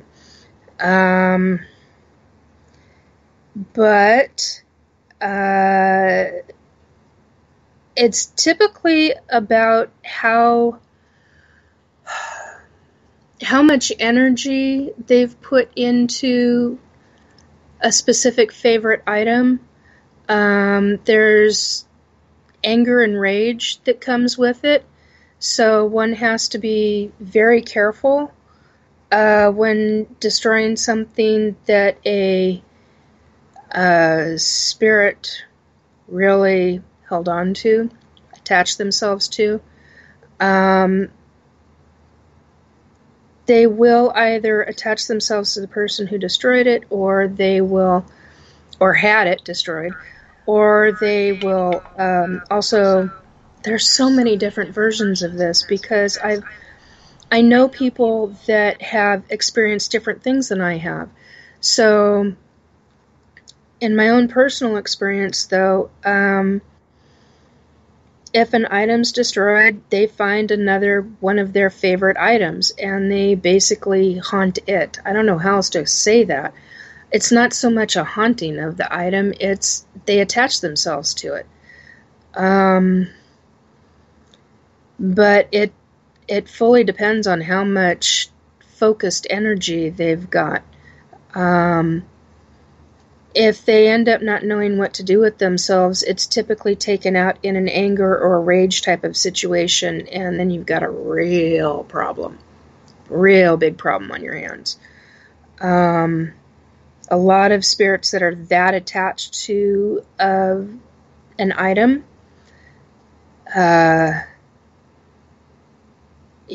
that's pretty much what goes on. I know, like I said, I know other psychics who say different things about it, but that's just my experience.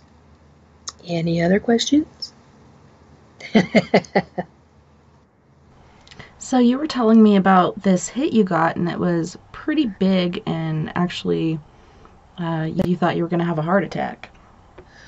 I did. That's what it felt like. We were off a group call this morning, and it was about 2, maybe 3 hours later. 1 second. I'm trying to make sure that this gets taken care of properly. Trying to multitask, and that's not typically a good thing when you're being a guest. There we go. Okay, so basically, we're off the call. 2-3 hours later, I think it's more like 2 hours. I get a psychic hit that, actually I get a number of psychic hits. It's not just one. I'm classifying it as one because of the main information. It was truly appalling, and it upset me so much that the second, and I do mean literally the very second, that I recognized what this was, which was basically not even a fraction of a second. It was almost like it was instant. I recognized what it was, what it meant, how detrimental it was, how it all pieced together. It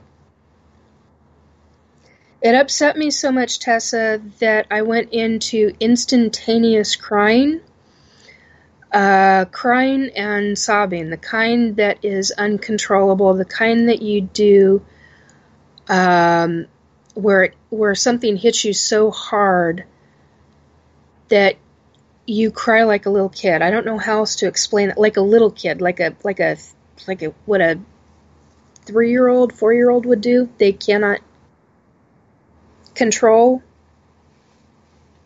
their they can't control their crying, and that's what basically happened with me. It eventually, I went into hyperventilation mode, and also uncontrollable, and I started having heart palpitations. I started having heart tightness. I started having the sensation of pain running down my arms. And the second that I realized what was about to happen, my heart was in the process of basically triggering a heart attack. This upset me. It upset me so severely that I had to force myself to focus in such a way to stop what was happening with my heart. I didn't even know if it was going to be possible because it was so far into what I was feeling, that physically feeling, that I didn't know if I was going to be able to stop it in time. And I really thought I was going to have a heart attack. I mean, it felt... Anyway, I managed to work on myself and get myself calmed down to some degree, but it didn't feel like it was enough. And I actually felt like I had others on the other side, or a being. I don't know what else to call it, but that's what it felt like. And it helped me to calm down. Or calm my heart down anyway. And so this psychic information, government needs to listen to this because this is a big mother effing deal, guys. So yesterday, I'm going to tell you parts of this first because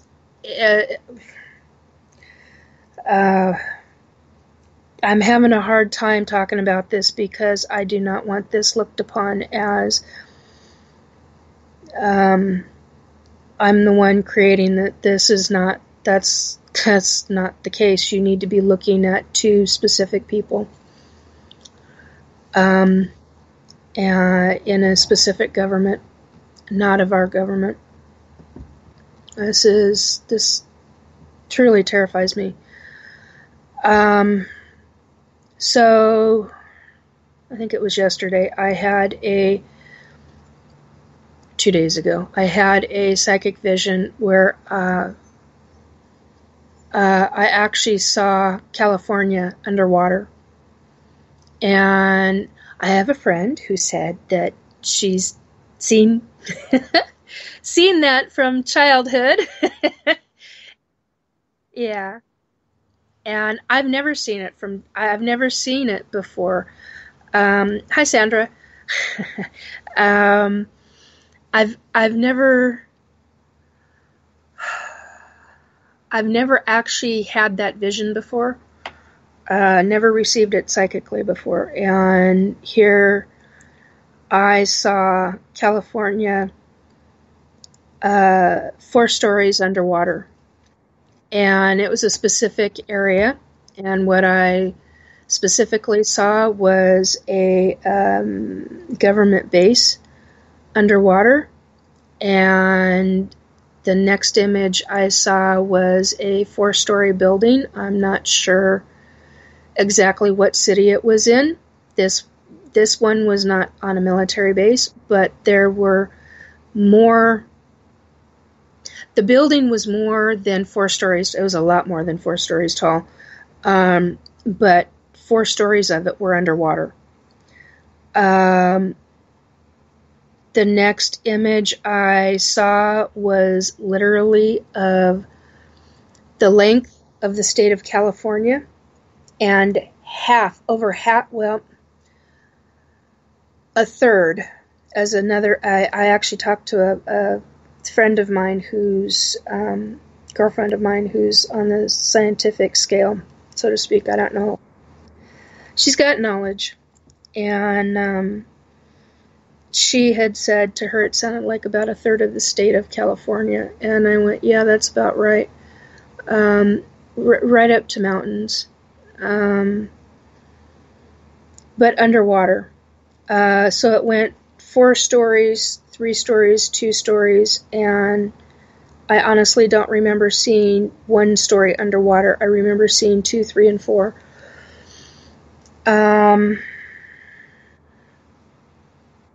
And the only thing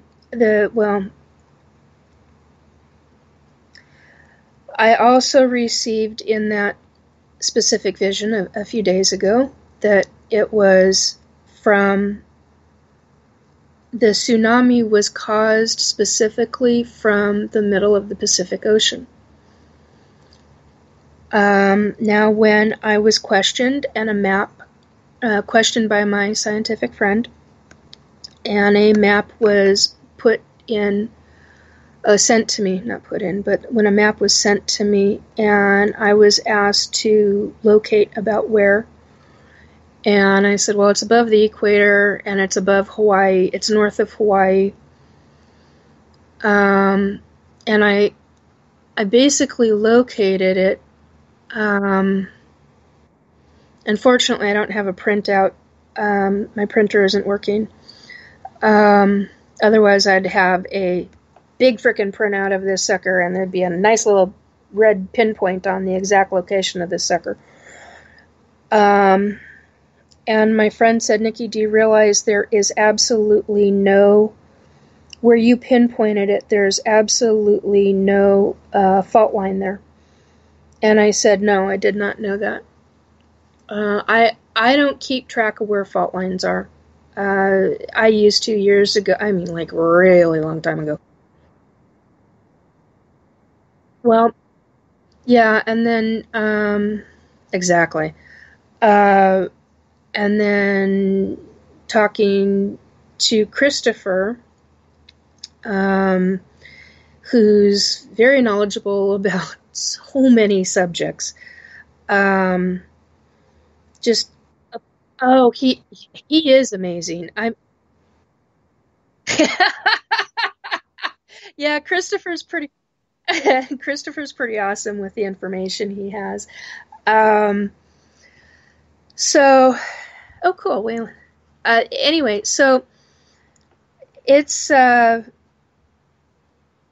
pinpointed it, and Christopher had talked about, well, Nikki, do you know that the crust only goes like 2.5 miles at certain points, and there's all sorts of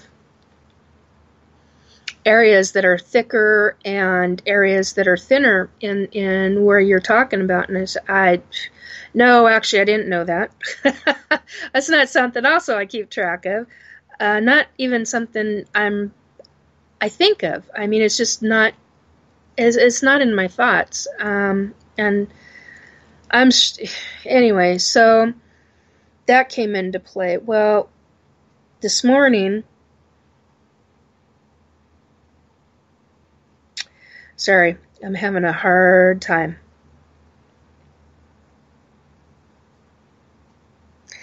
There's only 2 people that I told about this information, and that I received from this morning, and they both, as I call it, put it up their inner flagpole and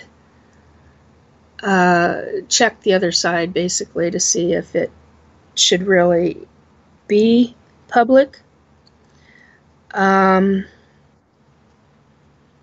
And if this can be stopped, by God, fucking stop this from happening.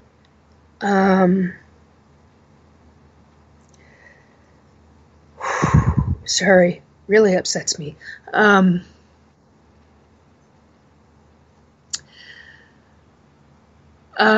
It's what causes the tsunami is from a detonation in the ocean. And, sorry, I know who orders it to be done.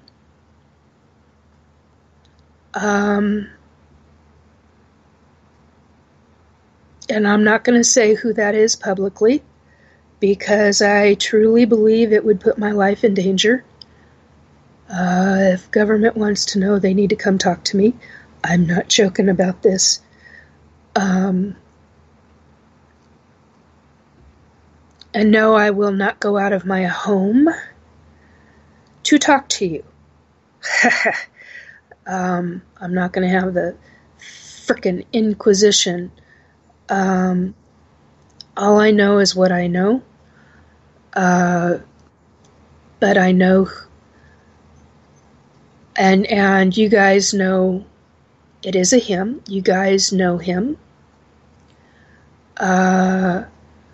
Based out of a different country, the other part of this hit that I received, this psychic hit information I received, was regarding the man who implements it. Oh man, this is not going to be good. Okay. Yes, and I truly am frightened. I can feel it. Somebody's questioning this. Anyway, the one who implements it appears to be Chinese, speaks some form of Chinese. Absolutely frickin' is not. I do not know if he has had, I was going to say a facelift. That's not what I meant. Plastic surgery to look a certain way.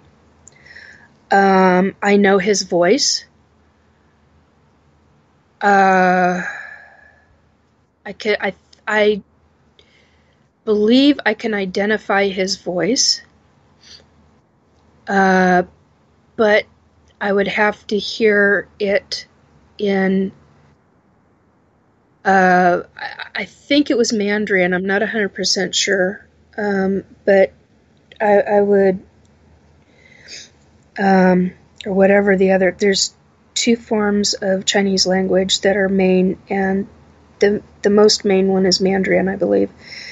Anyway, I believe I can identify his voice if he's speaking that specific language. I'm not 100% on that, but I do believe I can do it. But the one who orders it is somebody that will shock nations. It will shock people to no end. It is not somebody of this country. It is somebody of intense wealth. And basically is pretty much, in my opinion, untouchable. Somebody needs to find out why this is done. What I saw is worse. Sorry. What I saw was worse than 9/11.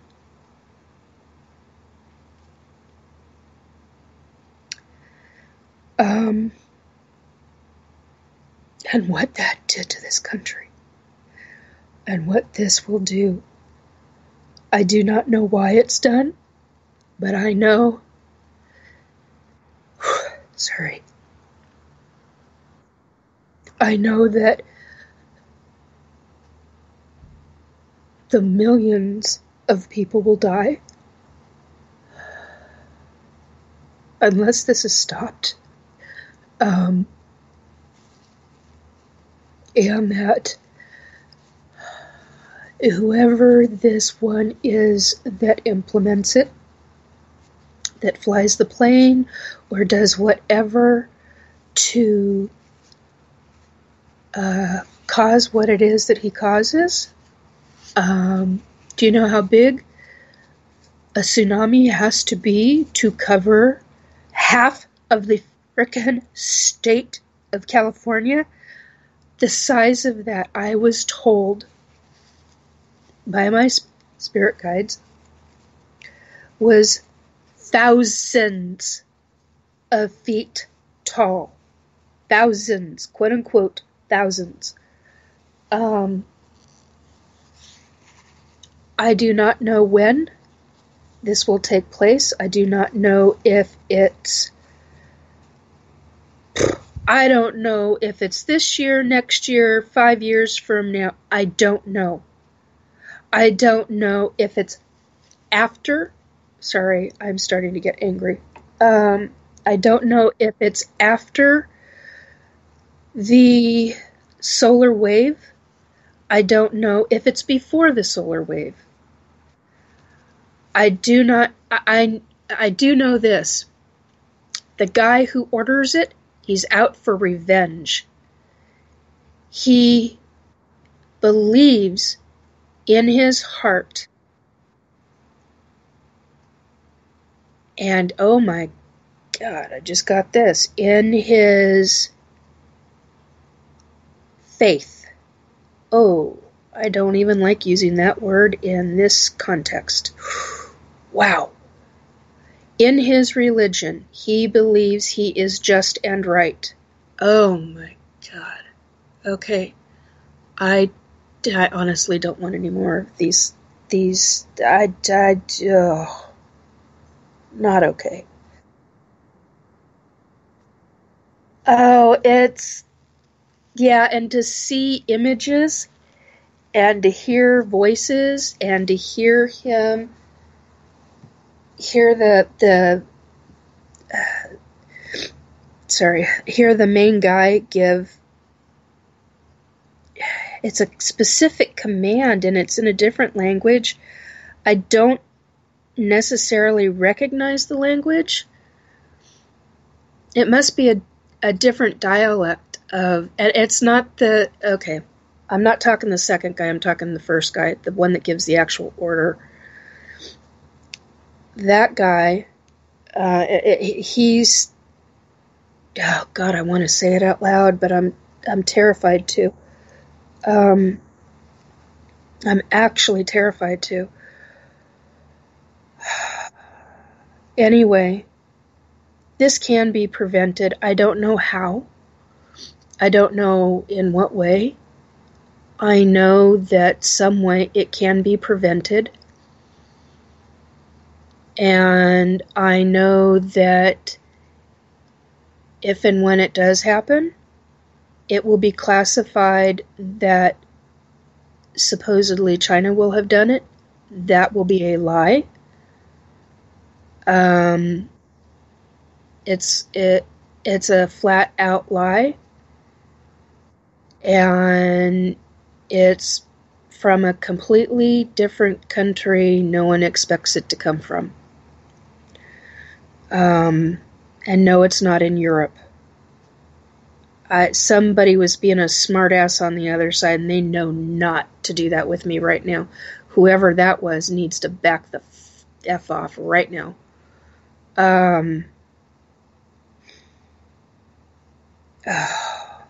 There's a couple of things I don't put up with. And that's what I saw, and the September trauma. There are certain things I will do. I will stand by the country. This country. I That's just no frickin' way in hell. And I may not stand, I truly can't stand our government, but yet at the same time, I support our men and women of the military. I've had family in military. People know where I stand. I understand the business side of government in a lot of ways. And I mean the business side, meaning business itself. I get that. There are things that you've got to hide, you've got to protect, you can't talk. I get that crap. I get it. But at the same time, there are things that the public, the people in general that live on this planet there need to hear. They need to know the facts and the information. That's why there's so much controversial conspiracy theory shit out there. This stuff's not conspiracy theory. This is psychic, you want to call it visions. I don't give a rat's whatever you call it. The fact is that I have seen a lot of this kind of stuff in my lifetime, especially in the last 25 years. And it's picking up, and the psychic, I keep wanting to call it visions, it's not. The psychic information I keep receiving is just really getting started. And I think in 50 years' time, I think I said this last time I was on, Tessa, but in 50 years' time, there will be, I truly believe, there will be a lockdown on psychics, because I think a lot of the population of the globe will have woken up in an exponential way, and it'll be between now and then, it'll be so talked about, and people will be so out there with their abilities and their gifts that it becomes frightening to global government. It'd be great for everybody, but it'll well, not everybody, but it'll be great for a mass majority. But yeah, I think in 50 years' time, I think they're gonna tighten down the hatches, so to speak, in dealing with psychics, and I think psychics are going to end up going into hiding because of it. Because I think they're going to start to arrest people in 50 years' time that have psychic abilities for heresy or heresy, or some made-up version, because they don't want the truth out there. Well, honey, the truth is out there. Everybody can see it. It's just what they're willing to open their eyes and their mind to see. And I don't mean that in a conspiracy theory way. I mean that in a waking up way. This stuff, I was going to say this shit. It's not shit. This stuff is happening. And it's happening all across the globe already. More and more people are starting to wake up, because they're like, oh, yeah, we really have been screwed over by blah, blah, blah, blah. Whoever, whatever you want to classify that as. But at the same token, you've got to have a brain to use, in the sense of it's not about going out and the mob mentality crap. You got to have a sense about you, a brain about you when you have abilities. And I've had a few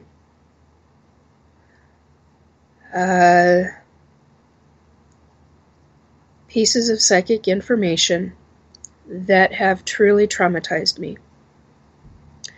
I could easily say that this is the third biggest. I think this frightens me more than... This actually frightens me more than the solar wave does. Figure that one out. It's like, for whatever reason, I know we will survive through that. It's a gut, what I used to call, and I still do, a gut knowing. A psychic knowing. But the thing that's done with the tsunami, the tidal wave, and the California, a tidal wave of that magnitude will affect the entire West Coast. And just how gigantic, it's not going to just affect California. That's the thing of it. A tidal wave that is, quote unquote, thousands of feet tall will affect multiple states. And I believe it'll affect Mexico as well. Northern portion of Mexico.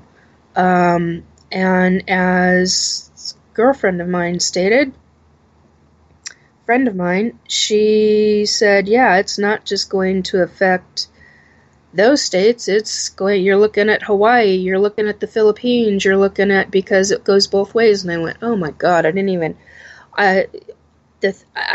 even register on my brain because I was so overloaded and overwhelmed with what I was seeing with California. Hey, Bill. I was just so overloaded and overwhelmed with what I was seeing that I didn't even register how the back end of a tsunami reacts, so to speak, back end, side, whatever. So yeah, it's going to affect a number of countries. She's right about that. And if I remember correctly, somebody in our group last night mentioned about a wave like that could even go into Canada. And I'm like, oh my God, they're right. So,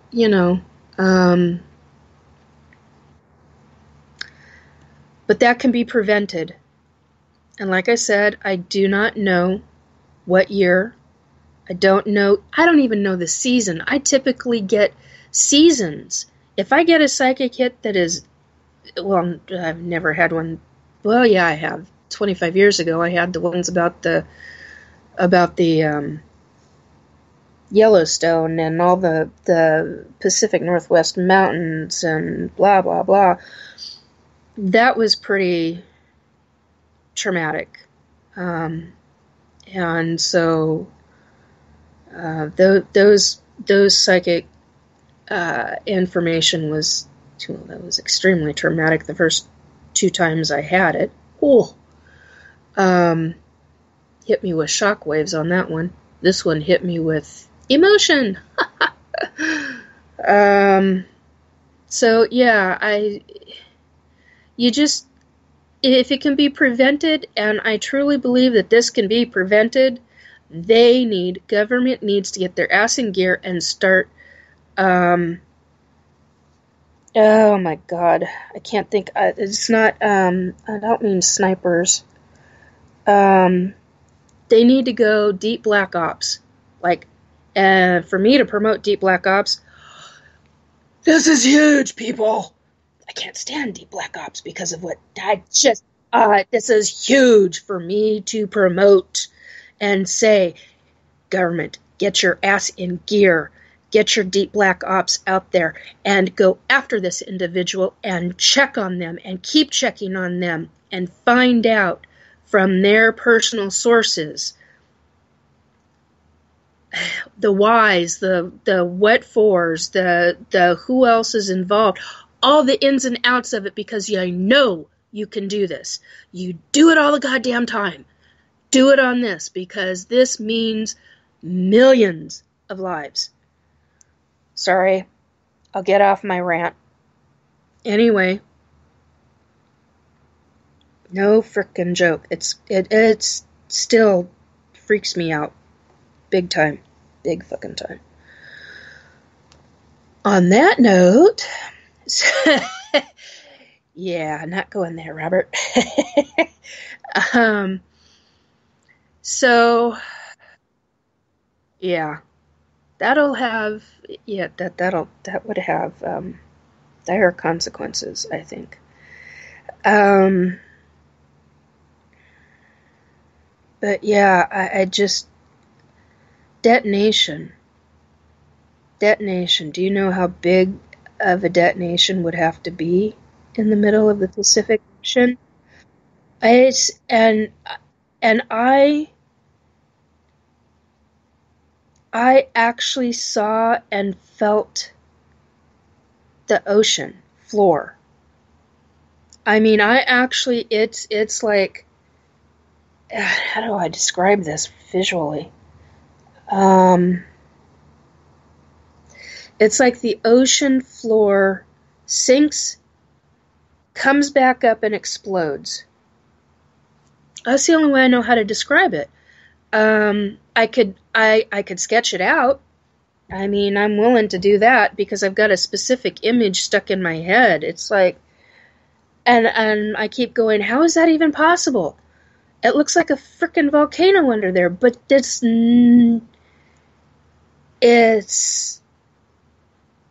doesn't feel like a volcano.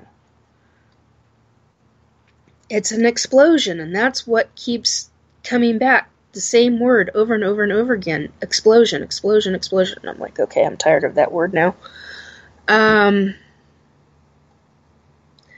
Yeah.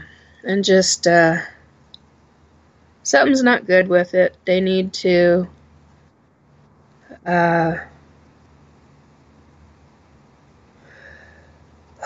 and for me to say they need to talk to me. Oh my God, that is not something I want. Because I'm not given the name to anybody, unless it's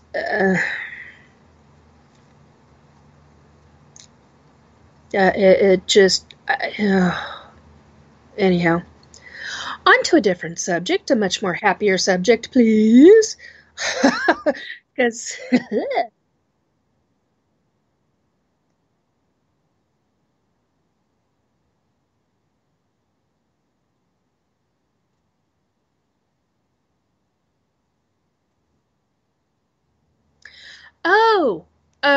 I have this happen all the time. Your pets, when they die, they come back and visit you, just like our human family. Yeah, I've had, okay, here's an example. I've had previous cats that have passed on. I've had dogs here that have passed on. And let me tell you, when you have a menagerie of animals over the years, and they come and visit you, they're letting you know, one, that they love you. They want you, if you're seeing them, they want you to know that they're there. And they're comforting you. They're there to comfort you, basically. It's kind of like, how do you say that? It's basically they're there to comfort you. Letting you know they're there, letting you know that they still love you, they still care about you. So, yeah, Robin had a question about, I just saw that muted. Robin had a question about animals. I have to scroll down to find it again. But what happens when you see your animals? And there's something else to that question. Let's see. Where'd you Yeah, he go? said he's seen his favorite animals in their favorite places, and he was just Favorite wondering why that was. Yeah, if you're on walks and stuff, then if you're seeing them there, I've never experienced that. I've always experienced them when they've been at home with me. Typically, if I'm at somebody else's house and they've had a pet crossover, I feel the pet, or I feel something bump up against my leg and I look down and there's not a damn thing there. And then you hear a meow or a woof or a nudge of the hand. If you've got a hand on a armrest or something like that, if it's a dog. So I've never experienced. That's a very interesting question. I've never experienced any one of my animals when I've been out walking, or because I used to have dogs. Years ago, I used to have dogs. And I've never had any one of them with me out on a walk, or if I'm at somebody else's house.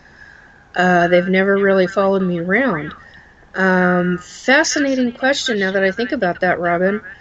Not a clue. Regarding you seeing them in your favorite places or their favorite places. If you're seeing them like in your yard, and they had a favorite spot, then that would make sense. If they're still there and visiting that spot, that's still their favorite spot. Matter of fact, animals can haunt. They can get stuck to a favorite spot, and decide that they want to stay there. That's an interesting. But I honestly can't think of any reason why if you're out and about and they're with you. I've never heard of that, and I've never experienced it myself. So you got me thinking on that one. I'd like to know